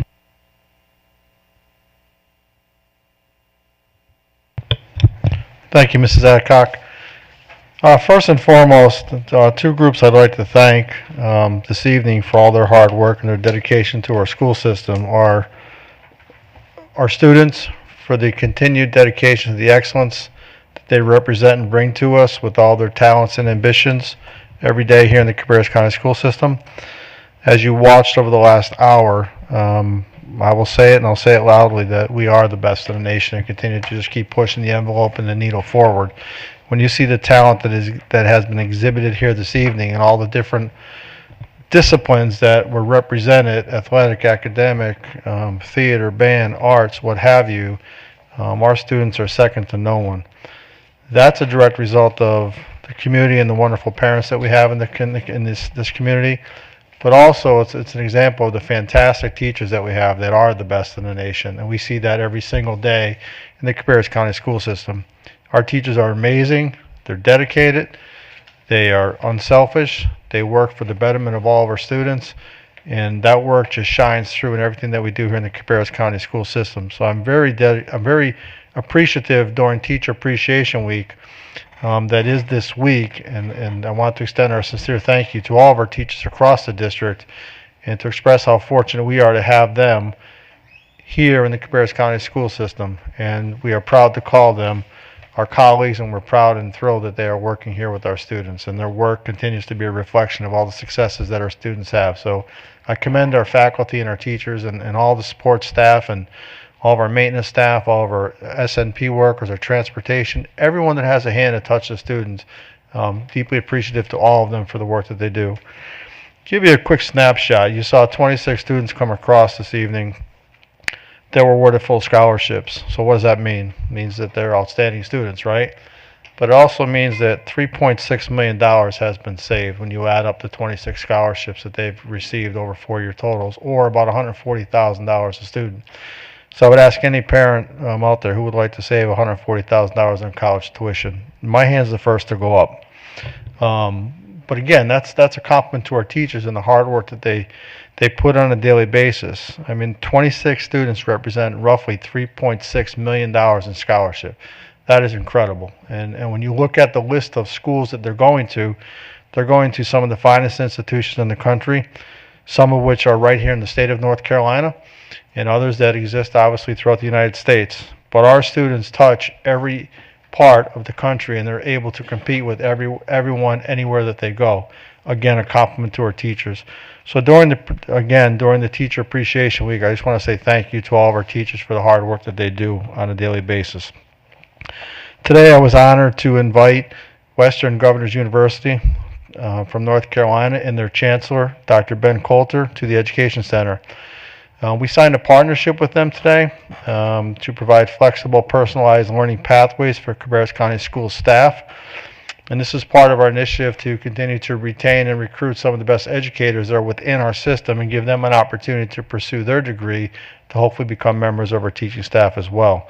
I commend Dr. Bish and Dr. Michael Williams because it was their hard work and their intuition and guidance that got this agreement in place with Western Governors University. So we're excited about that partnership. We're excited about the ability that this is going to give us to be able to recruit from right within our own employee base. So I really am thankful to Dr. Bish and Dr. Williams and all the work that the HR department continues to do to recruit, retain, and do the best by all of our employees here in North Carolina. Really excited about this partnership. And then just a brief reminder to all of our community that our graduation season again is upon us, and our staff is working hard to make sure that the members of the class of 2023 have a memorable day. Our first graduations take place in less than 2 weeks when the early college graduates will receive their diplomas, and early college graduations will be held at West Cabarrus High School, and the remainder of our high schools will graduate June 8th through June 10th at the Cabarrus Arena. A complete schedule and guide to the graduation 2023 can be found on our district website by visiting the home page and clicking the graduation at the top of the page. And then lastly, I'm not sure if Dr. Blakeney is still here, but I would ask her to stand. And I would also ask Dr. Parker to stand. And I don't believe Dr. Rusty Parker is here this evening either, but I want to include him in this list.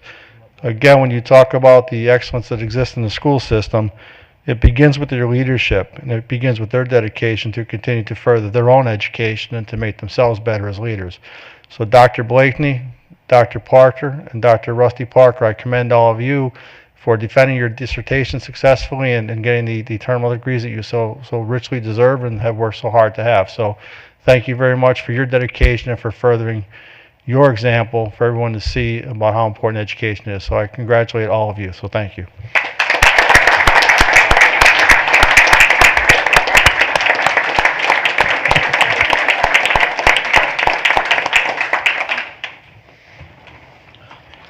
And Michael, I think that's worth a picture, right? Absolutely. All right. I think you should come up and we should shake your hand too, right? I mean, come on. And then once we complete that photo op, that's all I have. So thank you, Mrs. Adcock.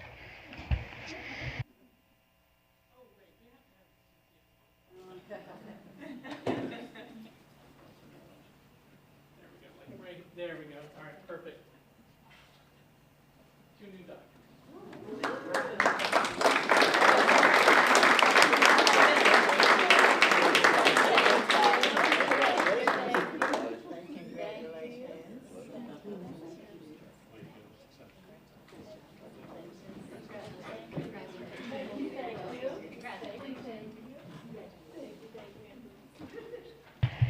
Okay, we will move to 6.03 and our board attorney comments with Mr. Jay White. Good evening, Mr. White. Thank you, Madam Chair, members of the board, Dr. Kopicki. Mrs. Sandage last week asked me to look into some specific statutes, or excuse me, some legislation that we're dealing with and concerned about. And I've got a packet here. I've emailed it to Chairman Adcock and also Dr. Kopicki to pass out to y'all if you want electronic copies. I also have this. I know we have a busy night tonight, so I'm going to skim over some things. Certainly ask me questions, but I wanted to give you an idea. House Bill 219 and House Bill 618 is one of the biggest ones that y'all were really concerned about. Each of these bills currently stand. There will be little, as they currently stand. They have made some changes. I think that it will not have as great as impact as at least y'all initially thought. The monetary concerns of House Bill 219 were removed, and 618 deals with the application, approval, and oversight of charter schools. Both of these bills crossed over around May the 4th, so they crossed over last week with some changes. It came out of the House of Representatives Education Committee, and what had happened is the original concerns would require that a traditional public school would transfer once restricted funds to charter schools. In essence, this created double dipping by allowing a charter school to keep its revenues from their own revenue streams, however, taking a portion of the traditional public schools' revenue streams. That is similar to, or such as sales tax. That was something that would have to be shared, but in this instance, provision was removed. So that is a good thing.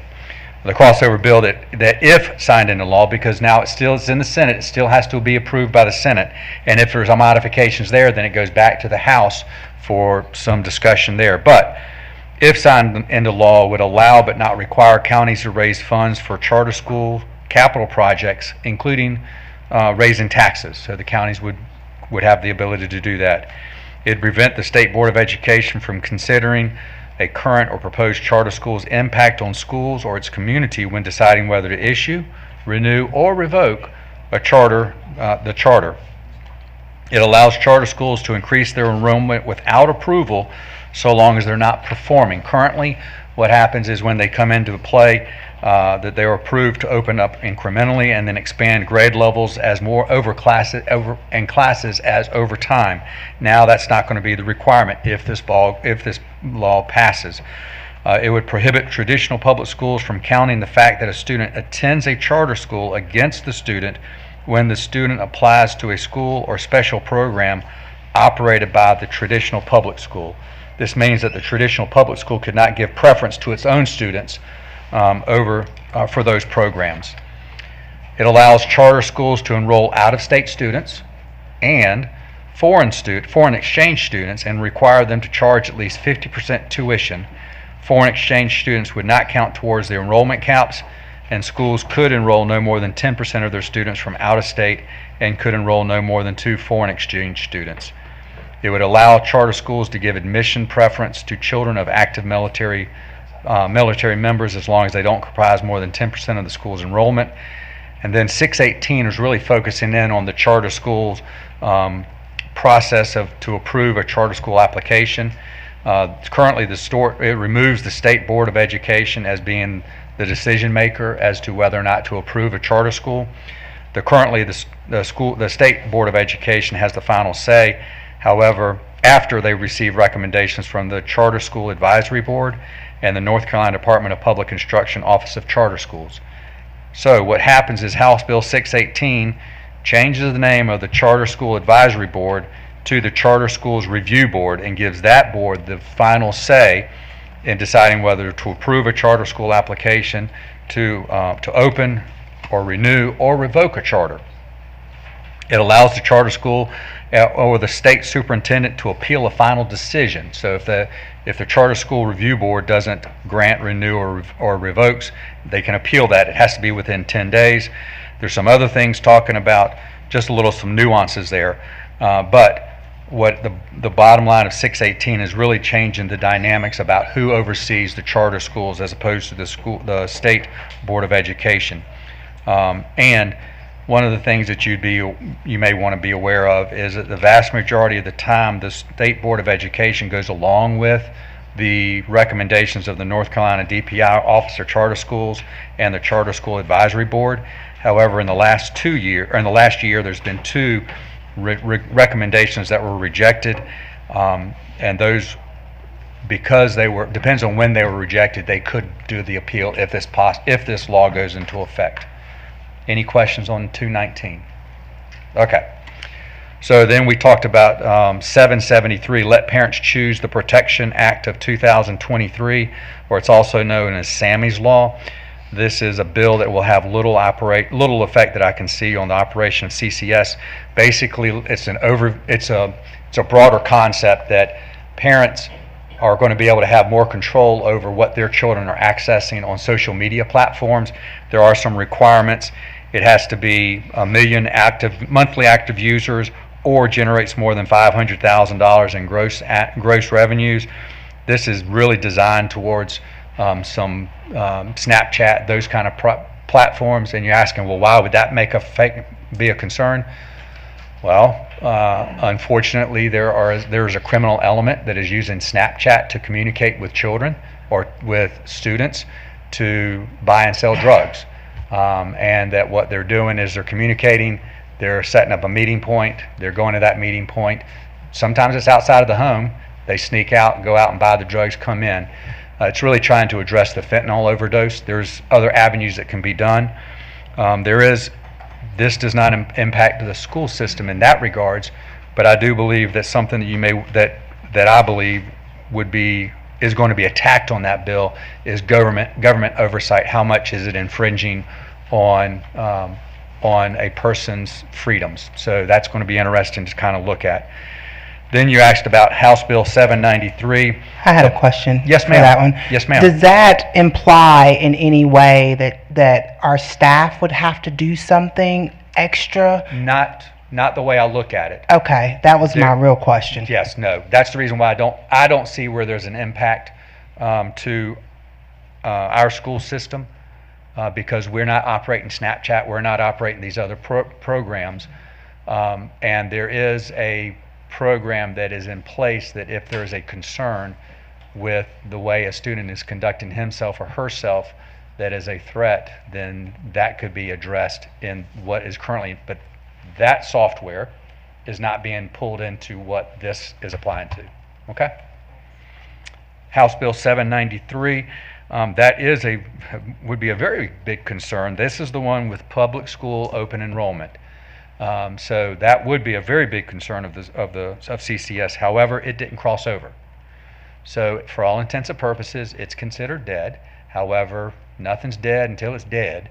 And what will happen is they can still pull the language out of that and put it into a new bill. There can be a lot of things that can happen. However, I doubt that's going to happen in these next 2 years. So keep your eyes open for 2 years from now.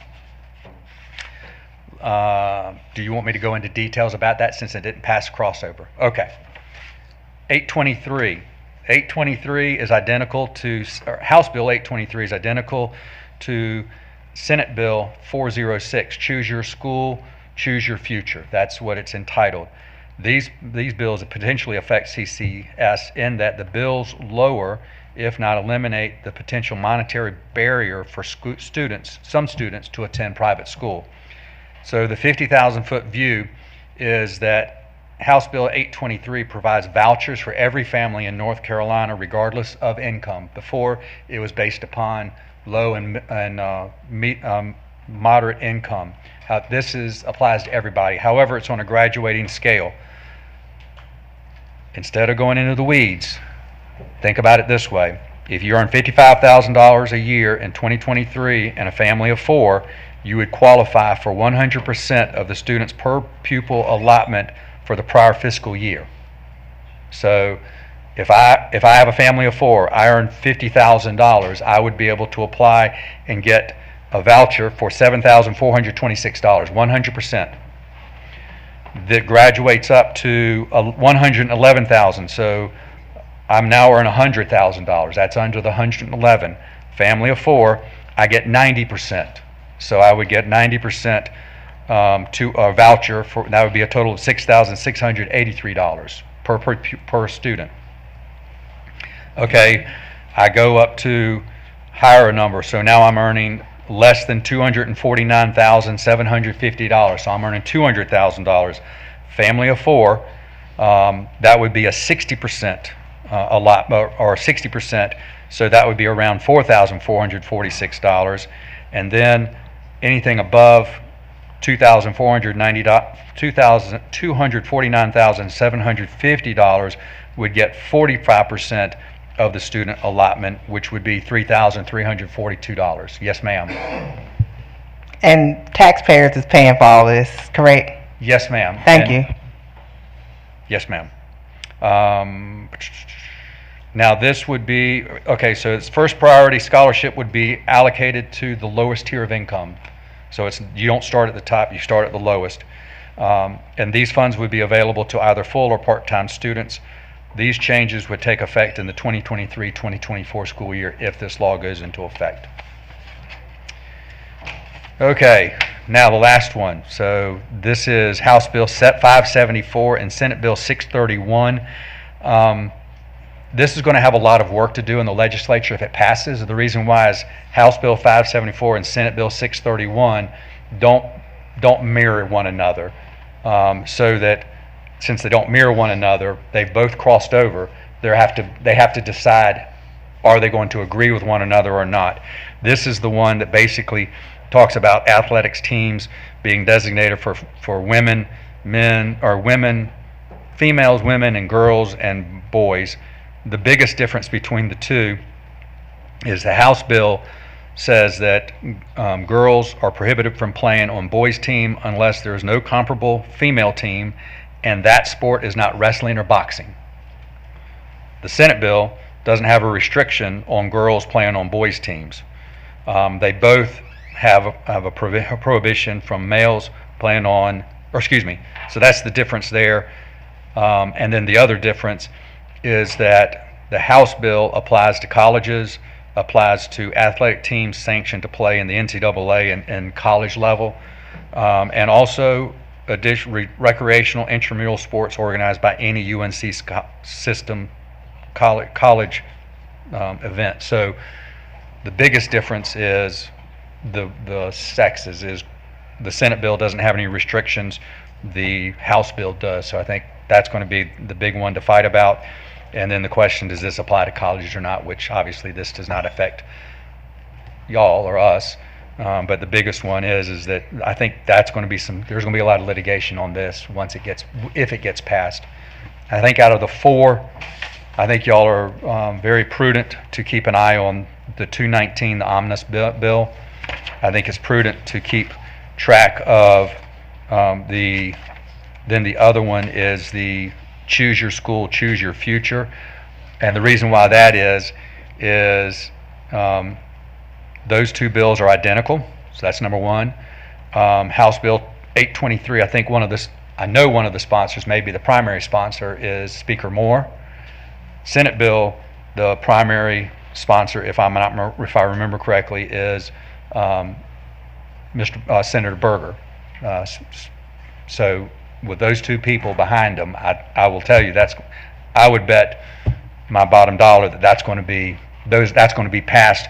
So then the question is how that's going to impact us in regards to students leaving and the vouchers, and then what happens when they come back.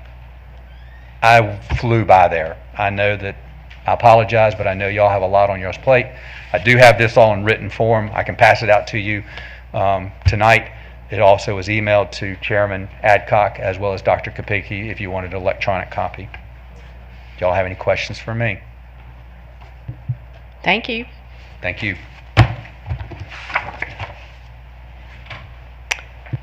Okay, board members, we will move to 7.01, our guest speakers address the board. It is now time for public comment. Each speaker will be allowed up to 3 minutes to speak, and an individual speaking for a group may be allowed up to 5 minutes at the discretion of the board chair to express interest and concerns related to the official business of the board and school district. The speakers will be called in the order in which we receive the request. A person may not be substituted for a speaker, nor may one speaker donate time to another speaker. If a speaker runs out of time, then the speaker may leave additional information with the board clerk. Statements reasonably perceived to be disruptive or imminently threatening to the orderly operation of the meeting shall not be permitted, Any limitation on public comment shall be viewpoint neutral. The board chair has the authority to rule the speaker out of order. If a speaker or attendee willfully interrupts, disturbs, or disrupts this meeting and refuses to leave after being asked by the board chair, then the speaker may be escorted out and could be arrested for trespassing or disrupting an official meeting. Board members will not respond to individuals who address the board except to request clarification of points made by the presenter. So we'll start with our first speaker is Scott Brewer. Mr. Brewer. Thank all y'all Central people for waiting as long as you did. I told you to be recognitions, I just didn't know you that many. That's why my son's handing that out before my time starts, I hope. Oh, it's already started, so I better not get off script. Thank you for your time. My son's giving you photos of our men's basketball team. These are courts that are in most disrepair in the county. Steve Foyle, Dave Calvert, Becky King, and now Colin Springer. These are the tennis coaches for the last 25 years at Central Cabarrus. Each has been promised facility upgrades year after year. There's a rock in the river stopping it. I want you to look at that team photo that you were just given, and you may discover the rock. This is a safety issue. We had a player this year injure his knee.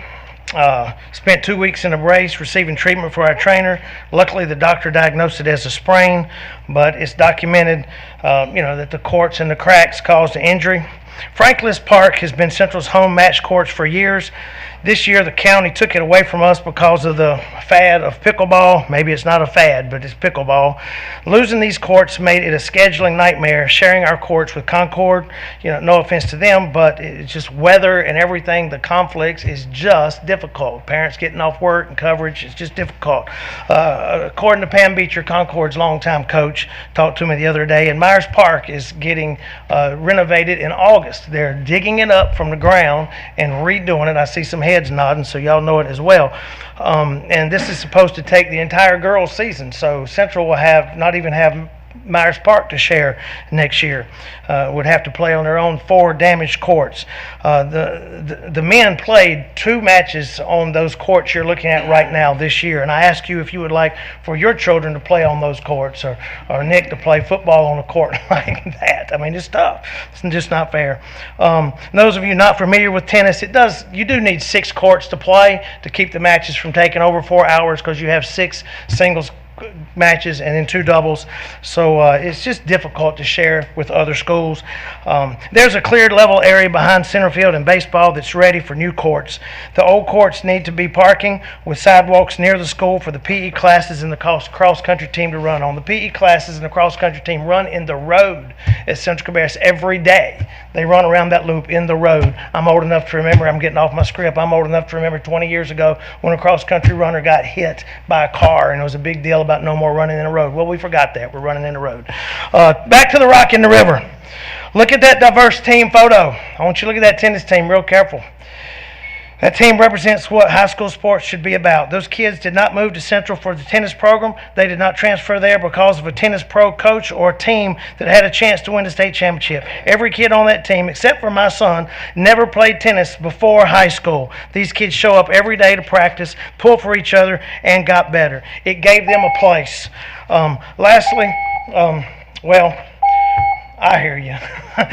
The rock in the river appears to be maybe who you know, and maybe even what you look like. And I hate to say that, but our tennis team continues to get pushed back. Our facilities continue to get pushed back year after year, and our Central tennis team doesn't appear to be the clientele that squeaks and gets the grease. My son is at Central because of the staff and the academic programs that are wonderful, not for the facilities. But it's simply not right to deny the students the equitable facilities. I ask you to please do what's right. I'm sorry I took over time, and thank you for letting me. Thank you. Our next speaker is Brooklyn Vandergrift.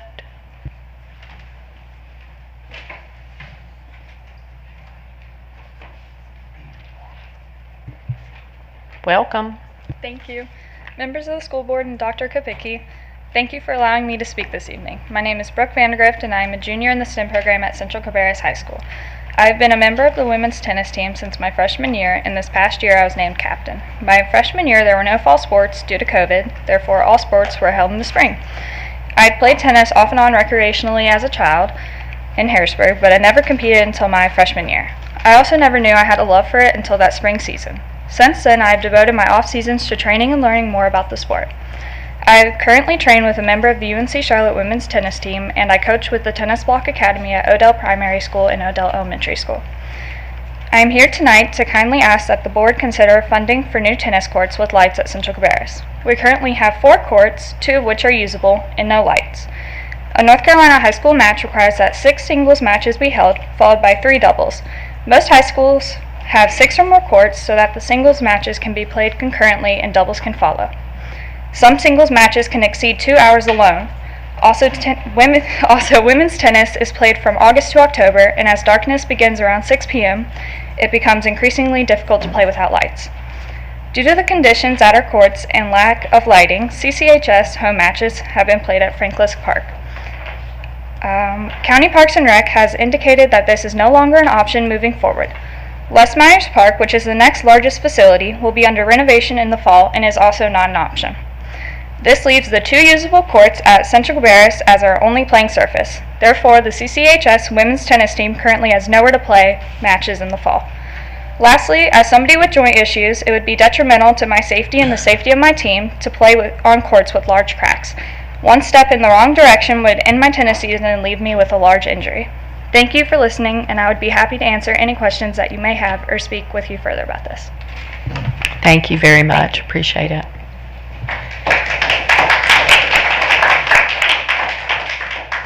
Our third speaker is Caleb Butts.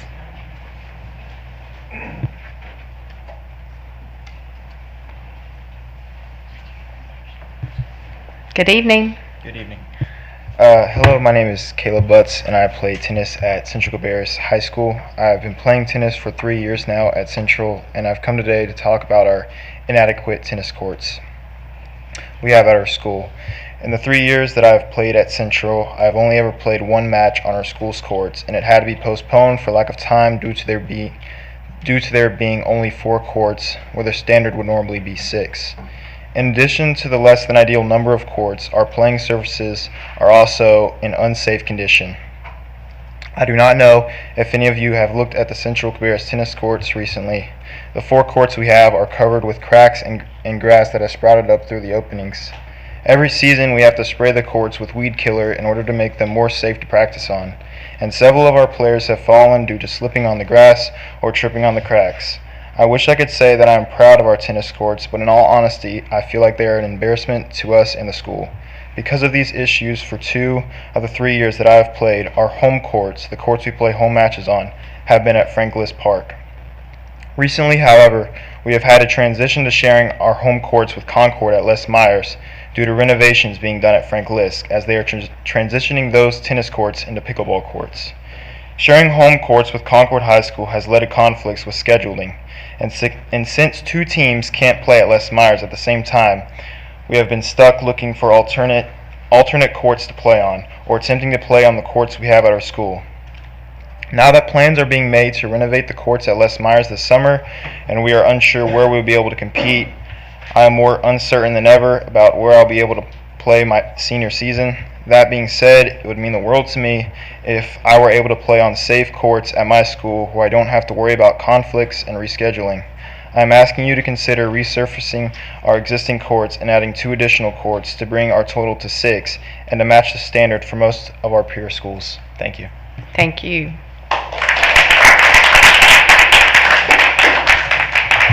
I just wanted to ask a clarifying question.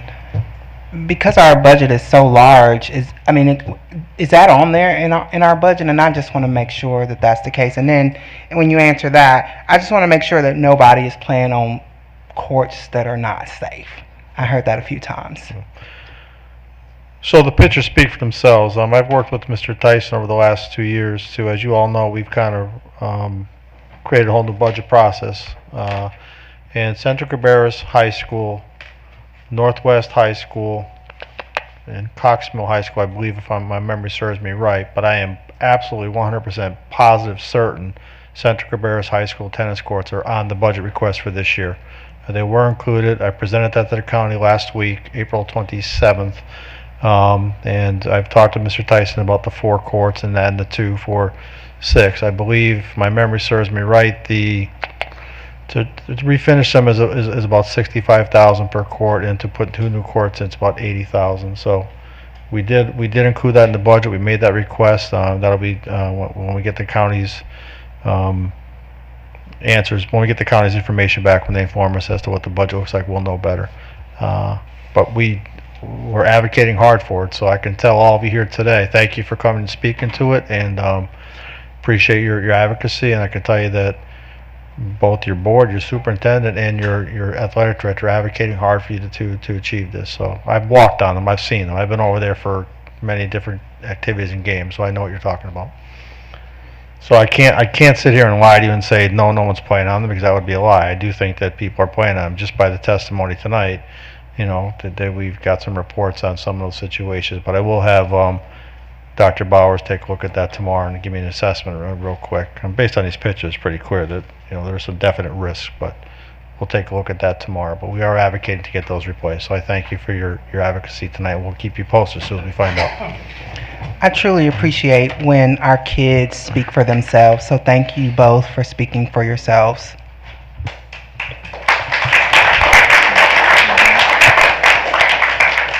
I had something. Wait, hold on, just real quick. I wanted to ask, if this is included on our budget, how soon could we get these courts done for these kids? Because if they're not able to play the next season, we've got to come up with some kind of accommodation for them.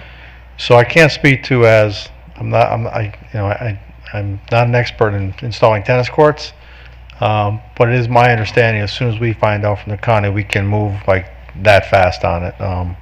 I don't think it would take the entire summer to do. I don't think it would be that big of a lift. So I would imagine we could have it in play for the season. That would be our goal. So I know I'm going to find out within the next couple of weeks what our budget allocation is going to be. That being included in the budget, we'll start that week. Mr. Tyson and I are ready to go and to get those up and running and in place. So again, Scott Brewer may be able to. I don't think I'm off that much that it would take a great deal of time. Actually, Tim Lauder, Brian Cohn. Brian Cohn can do anything.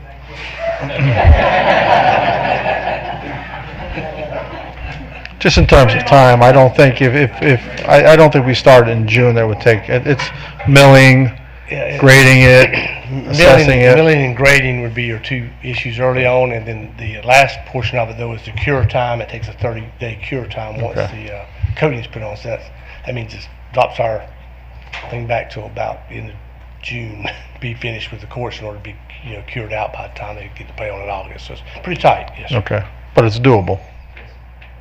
Everything's doable. We'll do all we can, sir.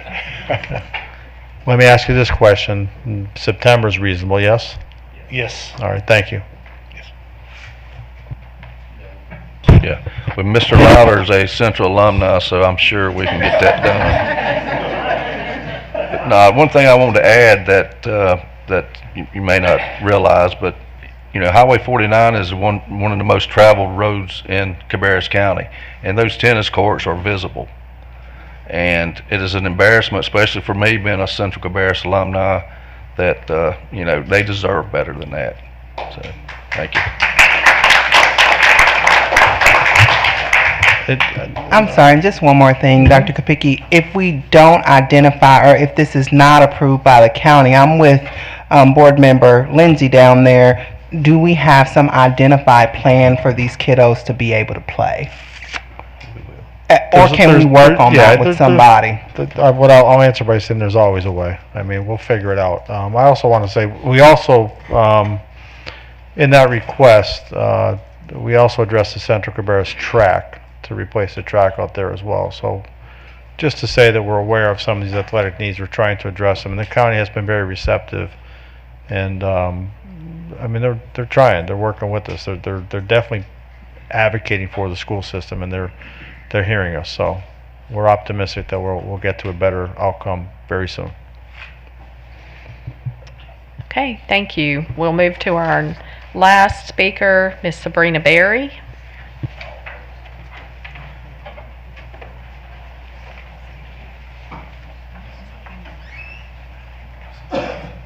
Welcome, Ms. Berry.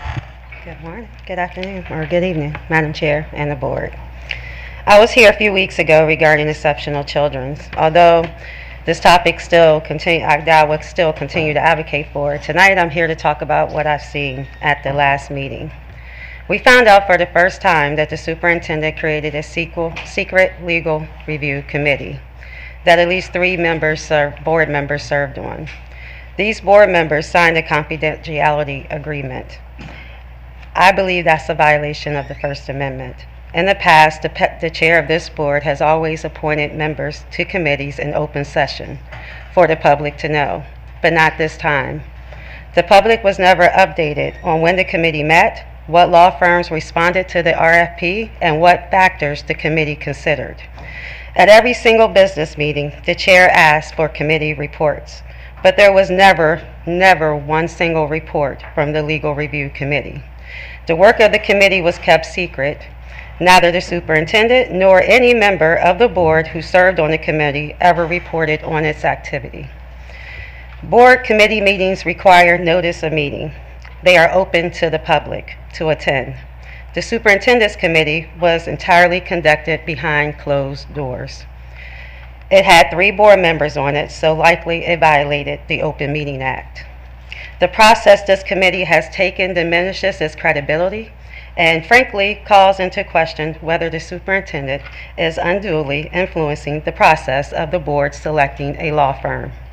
I also did not see your current counsel presenting. Now, how is that fair? I want to remind you that the position that you are seeking is for a board attorney and not a superintendent attorney. For those of you that know me, I always say that we have to hold ourselves and each other accountable for how we govern ourselves. Ms. Pam Escobar, I respect you, but in watching the last meeting, I was so disappointed to hear you state that one of the law firms where your daughter's coaches and the attorney contribute to your 2022 campaign for the Board of Education. You served on this secret committee, and yet you don't find that you're in conflict? You are a woman of integrity, and I ask that you recuse yourself from any vote.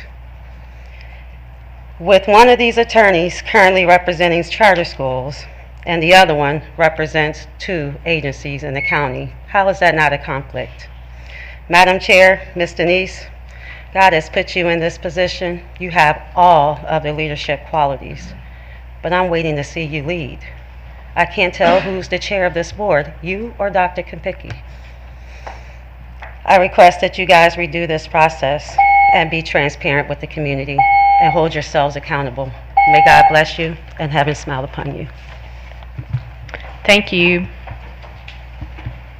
We will move to 8.01, our committee reports. Board members, does anyone have any committee updates they'd like to give at this time? Pam? Ms. Escobar? The interns, I just want to encourage any juniors or seniors or rising seniors who are interested in learning more about the Board of Education and the Cabarrus County School System to apply for the internship. That application is available online. You do need recommendations, so there is a little bit of work associated with it. You can't fill it out at the last minute. So if you have any questions, feel free to email me. As for other committees, the calendar committee has met several times. We are working under the leadership of Dr. Sandy Ward, and we're working on the 2024-2025 calendar. So that there's nothing to present at this point, but just wanted to let you know that we are working. And then the curriculum committee is also meeting under Sarah Reeves, and both of those committees are made up of staff, board members, and parents and different people in the community. Okay, and Ms. Lindsay, you had something that you I wanted did. to So share. this is not a committee report, but I did want to give a shout out to Royal Oaks. They put on an amazing performance. I know that several of the board members, Ms. Sandage, attended those this weekend, and if either any of y'all else did as well. I'm sorry that I didn't know. But we had the opportunity to see this play yesterday, and I was absolutely blown away with the talent of these children. And I'm just going to take a moment here to just say my piece on the fact that Royal Oaks does not have a high school.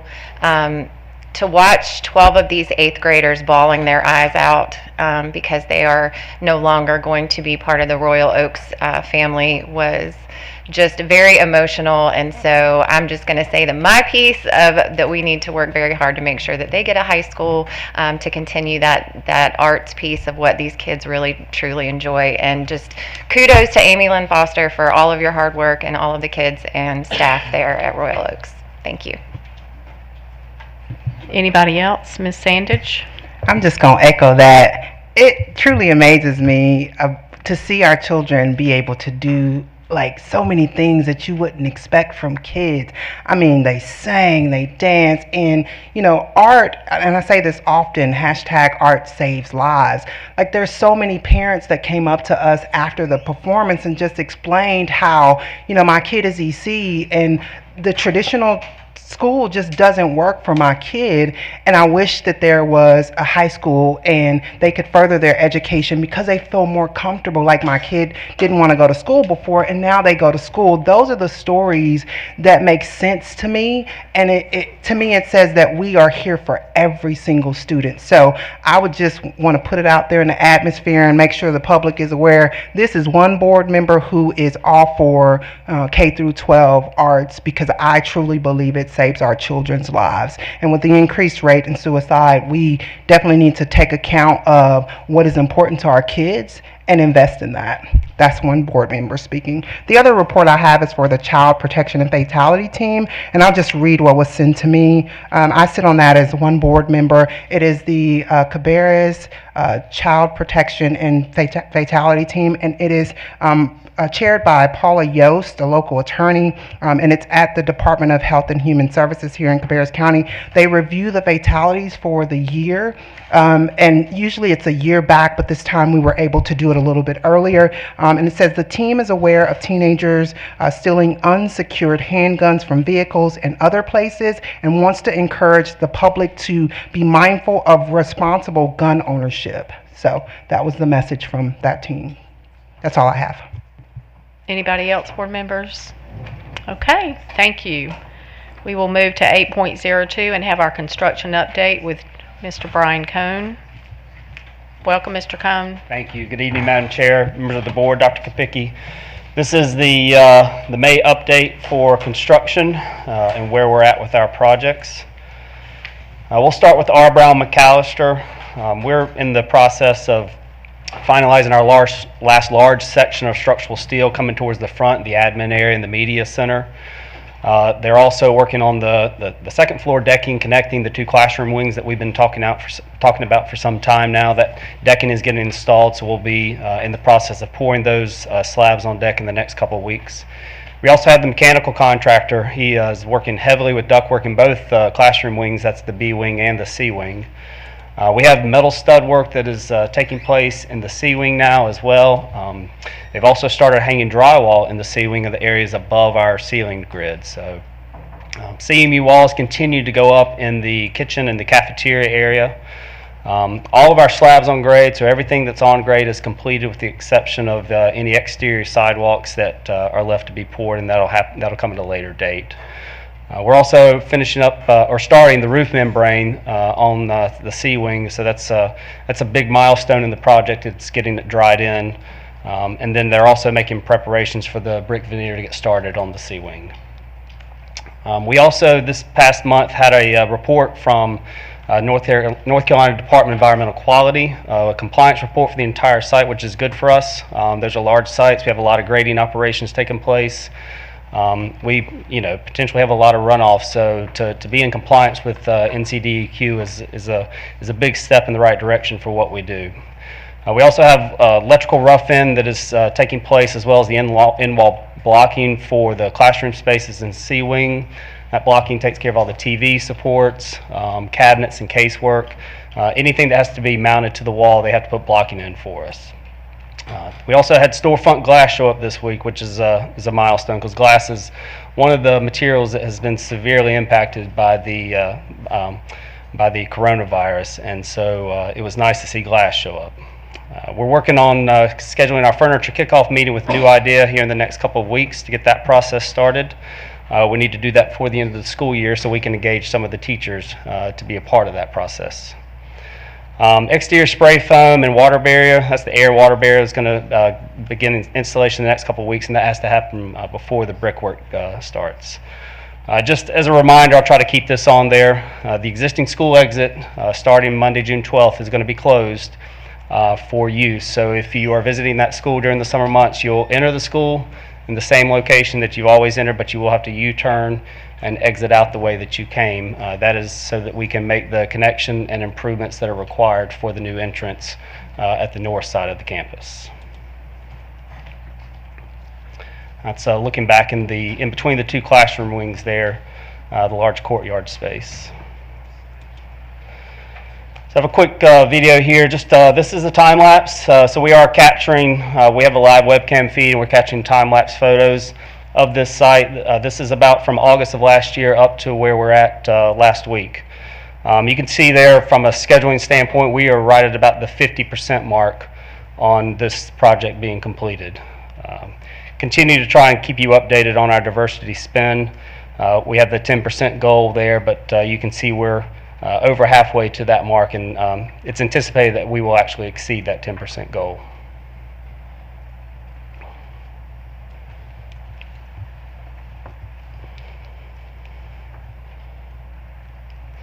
This is about the Vantage as well, just so you know that the Rogers Builders has created a view space for all the kids that are on the playground, so they can stand on the playground and they can. This is what they're looking at daily when they're outside playing. So, and we try to tell them this is how fast life passes you by.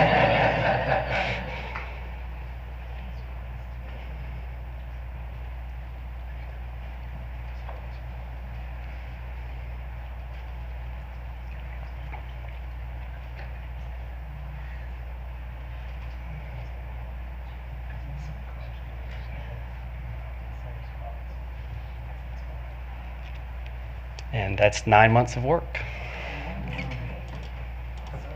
Oh, sorry about that. All right, so just a couple of aerial updates. This is kind of over the playground area, what we call the western side of the site, looking down onto the classroom wings there. You can see on the left-hand wing, the roof membrane, as I was speaking to earlier, the installation taking place.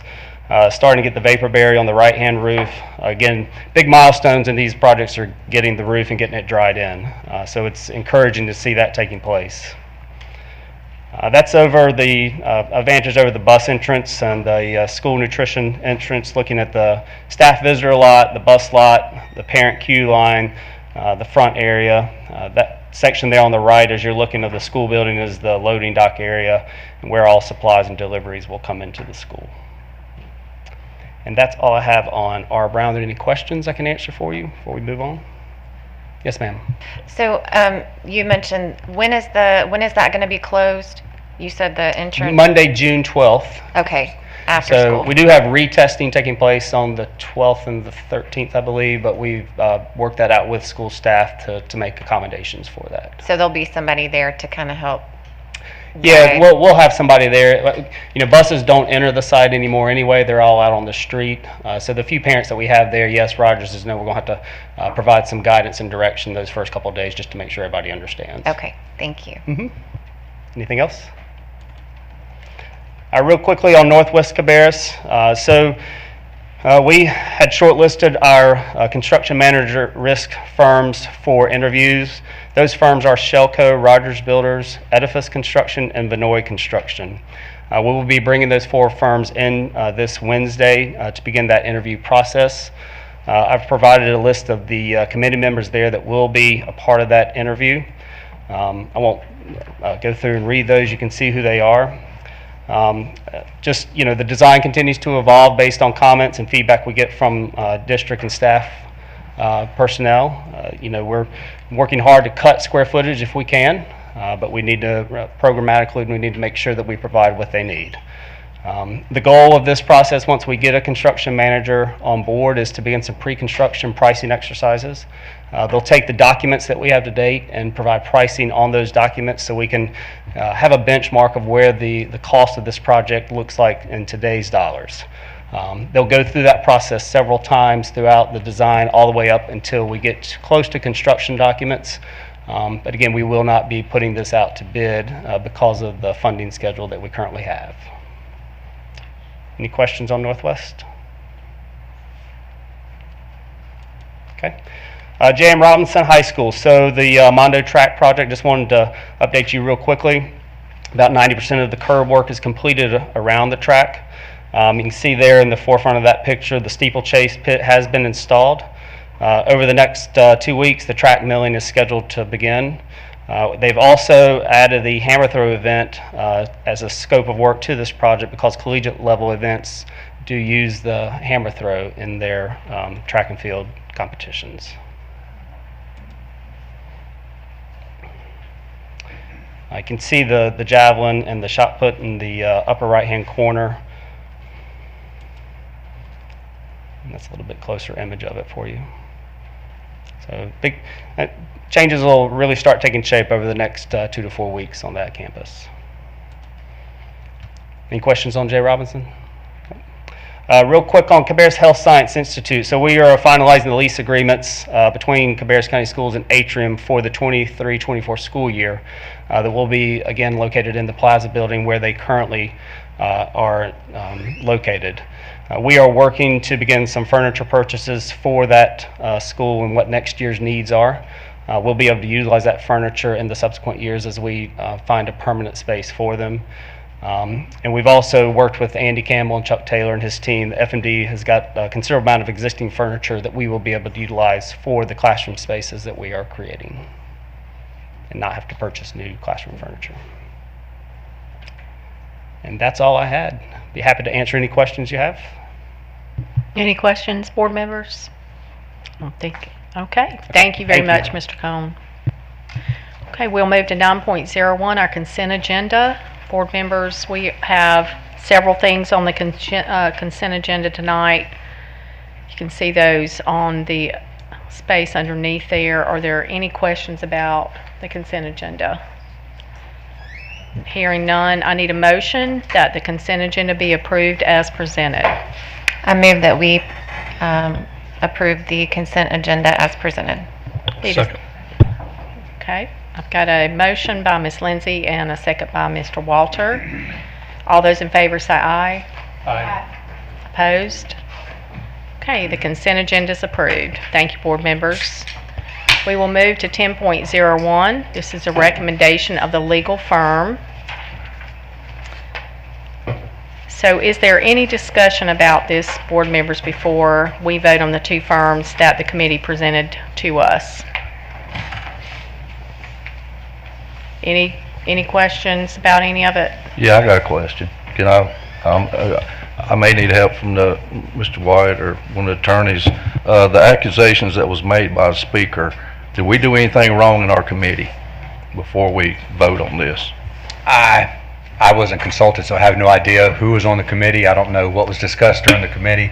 I mean, can you have more than, I mean, we had 3 board members. If you have 3 board members, then there was not, That's it's not okay. a quorum, so you're Right. good there. But I don't know anything else. But that's what I wanted to be sure, Yeah, that we wasn't in violation of anything with 3 board members. I said with 3 board members, it wasn't a public meeting, but with 3 board members who are actively participating, there's an argument that it was essentially a board committee, and board committees do have to be noticed and open to the public. But we don't know. Additionally, I think Dr. Kapicki disclosed that he had members sign confidentiality agreements, barring them from talking about the deliberations, conflicts and confidentiality agreements, and that would violate the First Amendment. No, confidentiality. To tell people they can't speak about selection of a vendor. If that answers your question. So I just want to get clarification. So was it a confidentiality agreement or what was the other one? Conflict. It was just confidentiality. It was a legal review, confidentiality agreement, and declaration of impartiality. Just want to make sure. So is there a difference between the two? I'm sorry. Devil is in the details. Mm-hmm. Is this public, is that confidentiality agreement or conflict of interest agreement public? This was all made public last week or the week before when I presented to the public in the open forum. Okay, so they can go read that somewhere. Anyone can read this, and I actually did vet this through another law firm to make sure that it was legit, and they told me that it was best practice. Okay. So they saw this form, and that was based on that guidance. Okay. Any other questions or concerns about this before we take a vote? Yes, are we gonna ask for any input from superintendent or staff? Because, this is a hard decision for us because, as y'all can tell, we deal with attorneys, 2% out of the time, the staff and the superintendent deal with them 98% of the time, and we have very, little, especially one-on-one engagement with the attorneys. So that would help. So Dr. Kopicki, would you like to give the board a recommendation of a legal firm? Sure. So based on all the information that was gathered and the proposals that were shared with the board, I believe it was on March 26th, all the board was given all the 5 proposals. I went over the timeline that began December 12th of 2022. I believe it was at the work session last week that we discussed this. And I went through the very detailed timeline, was very clear about the process, the meetings, the review, and the process that we used. And the 5 firms that were involved, and the scoring, the evaluation, how that criteria was developed off of the selection criteria from the RFP in Part 4. So based on that, based on it being vetted in front of the review committee, and getting their objective opinions and feedback based on the voting and based on one of the firms receiving 8 first place votes, and the next firm I would classify as being the second firm received 4 first place votes, and based on all the wide array of legal resources and the experience of the firms that applied from an educational law standpoint, and based on that experience, I would strongly recommend Pointer and Spruill be the attorneys for the Cabarrus County school system moving forward. Okay, is there any further discussion? Mr. Treadaway? I like all of us, it's a binary decision, and we probably all have a preference, but I can speak for Sam, and I'm guessing I may speak for most of us up here. I'm very comfortable no matter who we choose of the 2 finalists. Okay, another question on definitions. It doesn't say on the RFP that we were going to have a selection committee. It says a panel. Is there a difference between a panel and a selection committee? Or is it the same thing? If you're asking me, I'm saying legally, is there a difference, or is it? I think you're. If a committee is selected by this board to operate on behalf of this board, then that would be conducting public business. Yeah. So if you're talking, if you want to call it a panel, if you want to call it a committee, it's what was that committee doing? Okay, it just doesn't define that in the RFP. Right. I mean, it's a board attorney position, generally selected by the board, not by the superintendent and staff.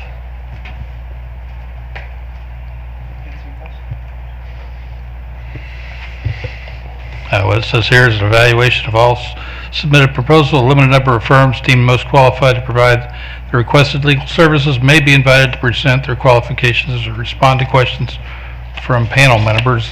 I mean, that was us with a special meeting.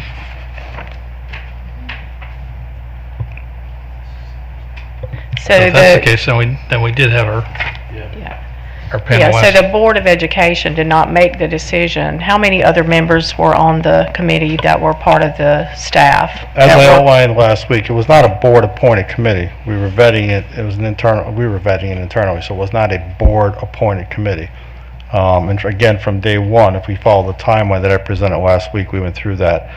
We had the chief financial officer on it, representation from HR, 3 board members, our student services representation, our exceptional services representation, our deputy superintendent, and our auxiliary services representation. And all of these members touch all of the various areas of the district and have interactions with our attorneys throughout the school year.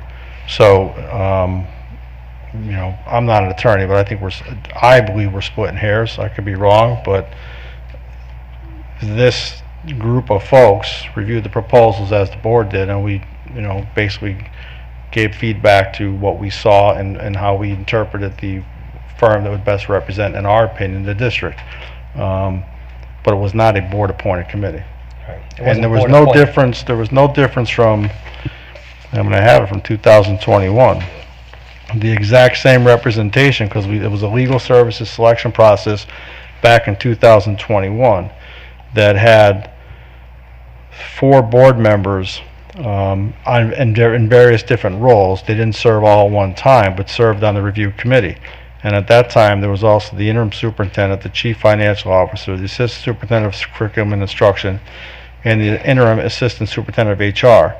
So the same vetting process that was used in May of 2021 was the same vetting process that was used in 2023. So if this vetting process was wrong, then our attorneys for the last 2 years have been operating Not exactly. That's not the way it works. But you're I'm right not that it saying was that's not- how, I'm not arguing with you. You're right, I'm it was not a looking for- board appointed. I'm not- You're right, it wasn't a board appointed committee, a chair committee appointed committee, but there were apparently 3 board members actively participating in the selection of a board attorney, which has the hallmarks of a board committee, which should have been public, should have been noticed to the public, should have been open to the public, minutes should have been taken. And requiring members of that committee, including board members, to be confidential in their deliberations, as we noted before, is legally problematic. It's a flaw in the process. It's a First Amendment issue. The only difference that I hear from 2 years ago, and I served on that committee, was there, and I said this last time, there was a firm, a law firm, sitting in the back of each one of those presentations when we were sitting down there listening to the attorneys. Right. So when one attorney firm would come and present, there was one firm that sat on this dais and watched every single interview, and I was told it was because those are public meetings. They're open to the public. So I said this, I think it was 2 meetings ago. That's what I was referring to. I said, well, that's not fair that this lawyer or law firm gets to sit on the dais and watch every single other law firm that's vying for this contract to watch their interview and nobody else watched theirs. That was what I was referring to. So that would be the difference from this time to last time. And that was why I was trying to figure out if those sessions that you guys had were for public consumption. So that was my question. Yeah, and to reiterate, I understand that we did not interview any firms. We conducted no interviews. I was not here in 2021, but it looks like the RFP and interview selection by the review committee was what did take place. So we didn't interview any of the firms. We brought them to the board, to the public, to do public presentations for the board to interview. So that would be different, is what I'm explaining. Yeah, That's different from this process, Yes. and I want to make that very clear. And I totally understand. I just want to reiterate, we did not interview anyone as a committee, but I understand what you're saying. I hear you loud and Totally get it. clear. I'm just saying that that is totally different from what we did in 2021 to what we're doing now. So I just want to make sure that that's noted. Madam Chair, I think some questions have been raised about the selection process. My firm would like the opportunity to present to the board, to present our record. If the board would postpone tonight's vote and give our firm an opportunity to present next Monday night, we can be available for that, to present on our record. I think we have the support of the community. Okay, I mean, here's my view. I mean, y'all a week late to the party. I mean, why didn't y'all bring this up last week? Or why wasn't this brought up last week? Last week. This whole conversation we're having now, we were all We here. weren't asked. We were all here last. I will tell you, Mr. Furr, is that I did not hear about anything. I've not received anything. I knew nothing about it until Mrs. Berry brought it up tonight. I didn't even know about it, this agreement or whatever was signed by the board members until tonight. So this is the first I'm hearing of it. Nobody has emailed it to me, nobody has shown it to me so I could look at it and say, raise any concerns that may have come about as a result of that. I've been completely in the dark in the process throughout this whole time. So I can't give you advice if I don't know what the issues are. And as I said, our firm is standing ready to do whatever y'all would like to do and help y'all any way we can. But I didn't know about it. You've asked us to come speak to you tonight. We weren't asked to speak last week, and we didn't have a closed session last week either. Oh, no. Yeah, we did. Did we have a closed session last week? But we weren't on the agenda for it. But we have a contract that expires in a couple days, is that correct? It expires tomorrow. That's correct, but we can continue working without a contract. We know you're good for the money. So, I'm sorry, if you don't mind. So these 2 meetings that we've had regarding the attorneys, they were open to the public. So last week's meeting was open and discussion. The meeting prior, that was the special called meeting, was public, right? I'm just curious, did either one of you guys watch either one of those meetings? Well, we were We here were at last week's meeting. Okay, so, but the special called meeting that we had for the attorneys, did y'all watch those? No, didn't watch it live. Or recorded? Might have caught a little bit later, yeah. Okay. So I guess my question is, if we were leading down an incorrect process, being privy to be able to see both of those meetings in public, I would assume that if that was the case, you guys would have let us know, because technically you are still our attorneys. And we are letting you know. We are still your attorneys. Right, you're letting us know distinction, now. The distinction, Mrs. Lindsay, is this, is that those 2 meetings were called meetings. Those meetings were published. Whatever this committee is, whatever was signed, I knew nothing about, and I don't know if Mr. Vogel did. So we knew nothing about that. So any meetings that were prior to those 2 meetings, that could call into question those discussions and what happened there. But again, there was not a meeting there was no interviews by attorneys, there was nothing in that regard. So I don't know what took place at those meetings to advise as to whether there's a problem with that or not. So, and I understand that completely, Yes, I do. So this was a confidentiality agreement and declaration of impartiality. So, in my mind, this isn't anything, or tell me if I'm wrong, but what they were signing was just stating that the information that they got would be impartial, that they were going to judge these attorneys impartially, and the information that they had was going to be confidential in that meeting. But everything else, they didn't interview attorneys. We interviewed the top 2 attorneys based on the criteria that was met in order to do that, and that was public.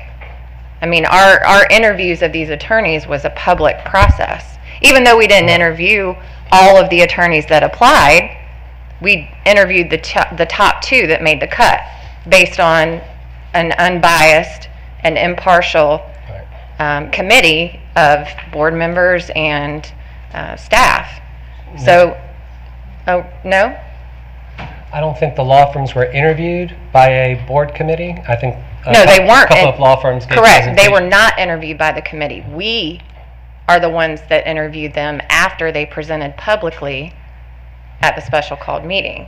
So how was the committee that was formed anything but on the up and up? Okay, so the committee that was formed by the superintendent and that was unannounced to the public and to the law firms that were involved had apparently at least 3 board committees that were actively participating. That has the hallmarks of a board committee, not a superintendent's committee. And board committee meetings, deliberations must be noticed to the public and open to the public, and their minutes must be taken down. Furthermore, the agreement that you're referring to is a confidentiality agreement, swearing or members would have to promise that the deliberations are confidential. That's a violation of the First Amendment, frankly. Had we been asked, I would have told you, you can't do that. You can't make people remain confidential about their deliberations regarding the selection of a vendor. we're not personnel. We're not covered by the state statute on personnel files and confidentiality. We're vendors. So frankly, that was not proper. The superintendent works for the board, and so it's kind of unusual that the superintendent would require board members to remain confidential. It's not the other way around. So there's some issues, I think, with the selection process. Let me repeat. Love the opportunity for my firm to present to the board. I think what we'd like to do is that we have a closed session after this, is for us to go in a closed session and discuss this, and we'll come back out in open session and decide what we want to do after that. Well, can I ask a question though? Are we allowed to discuss this in closed session? Because this should only. Okay. You can get legal advice in closed session. Okay. You So it all depends on But we which one can't have discuss. discussion about this, I'm just asking because I want to make sure that whatever we're discussing in closed session is appropriate for closed session versus open session. Right, you could seek and obtain legal advice in closed session. Okay, all right, thank you. Is that good, board members? Super. Yes? Yes. Okay. So we will now go into closed session. That is 11.01.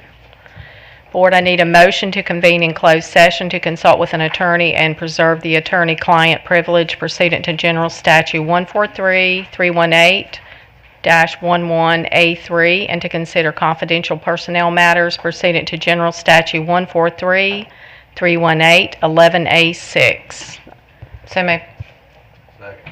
I have a motion by Ms. Lindsay and a second by Mr. Furr. All those in favor say aye. Aye. Opposed? Okay, we are in closed session.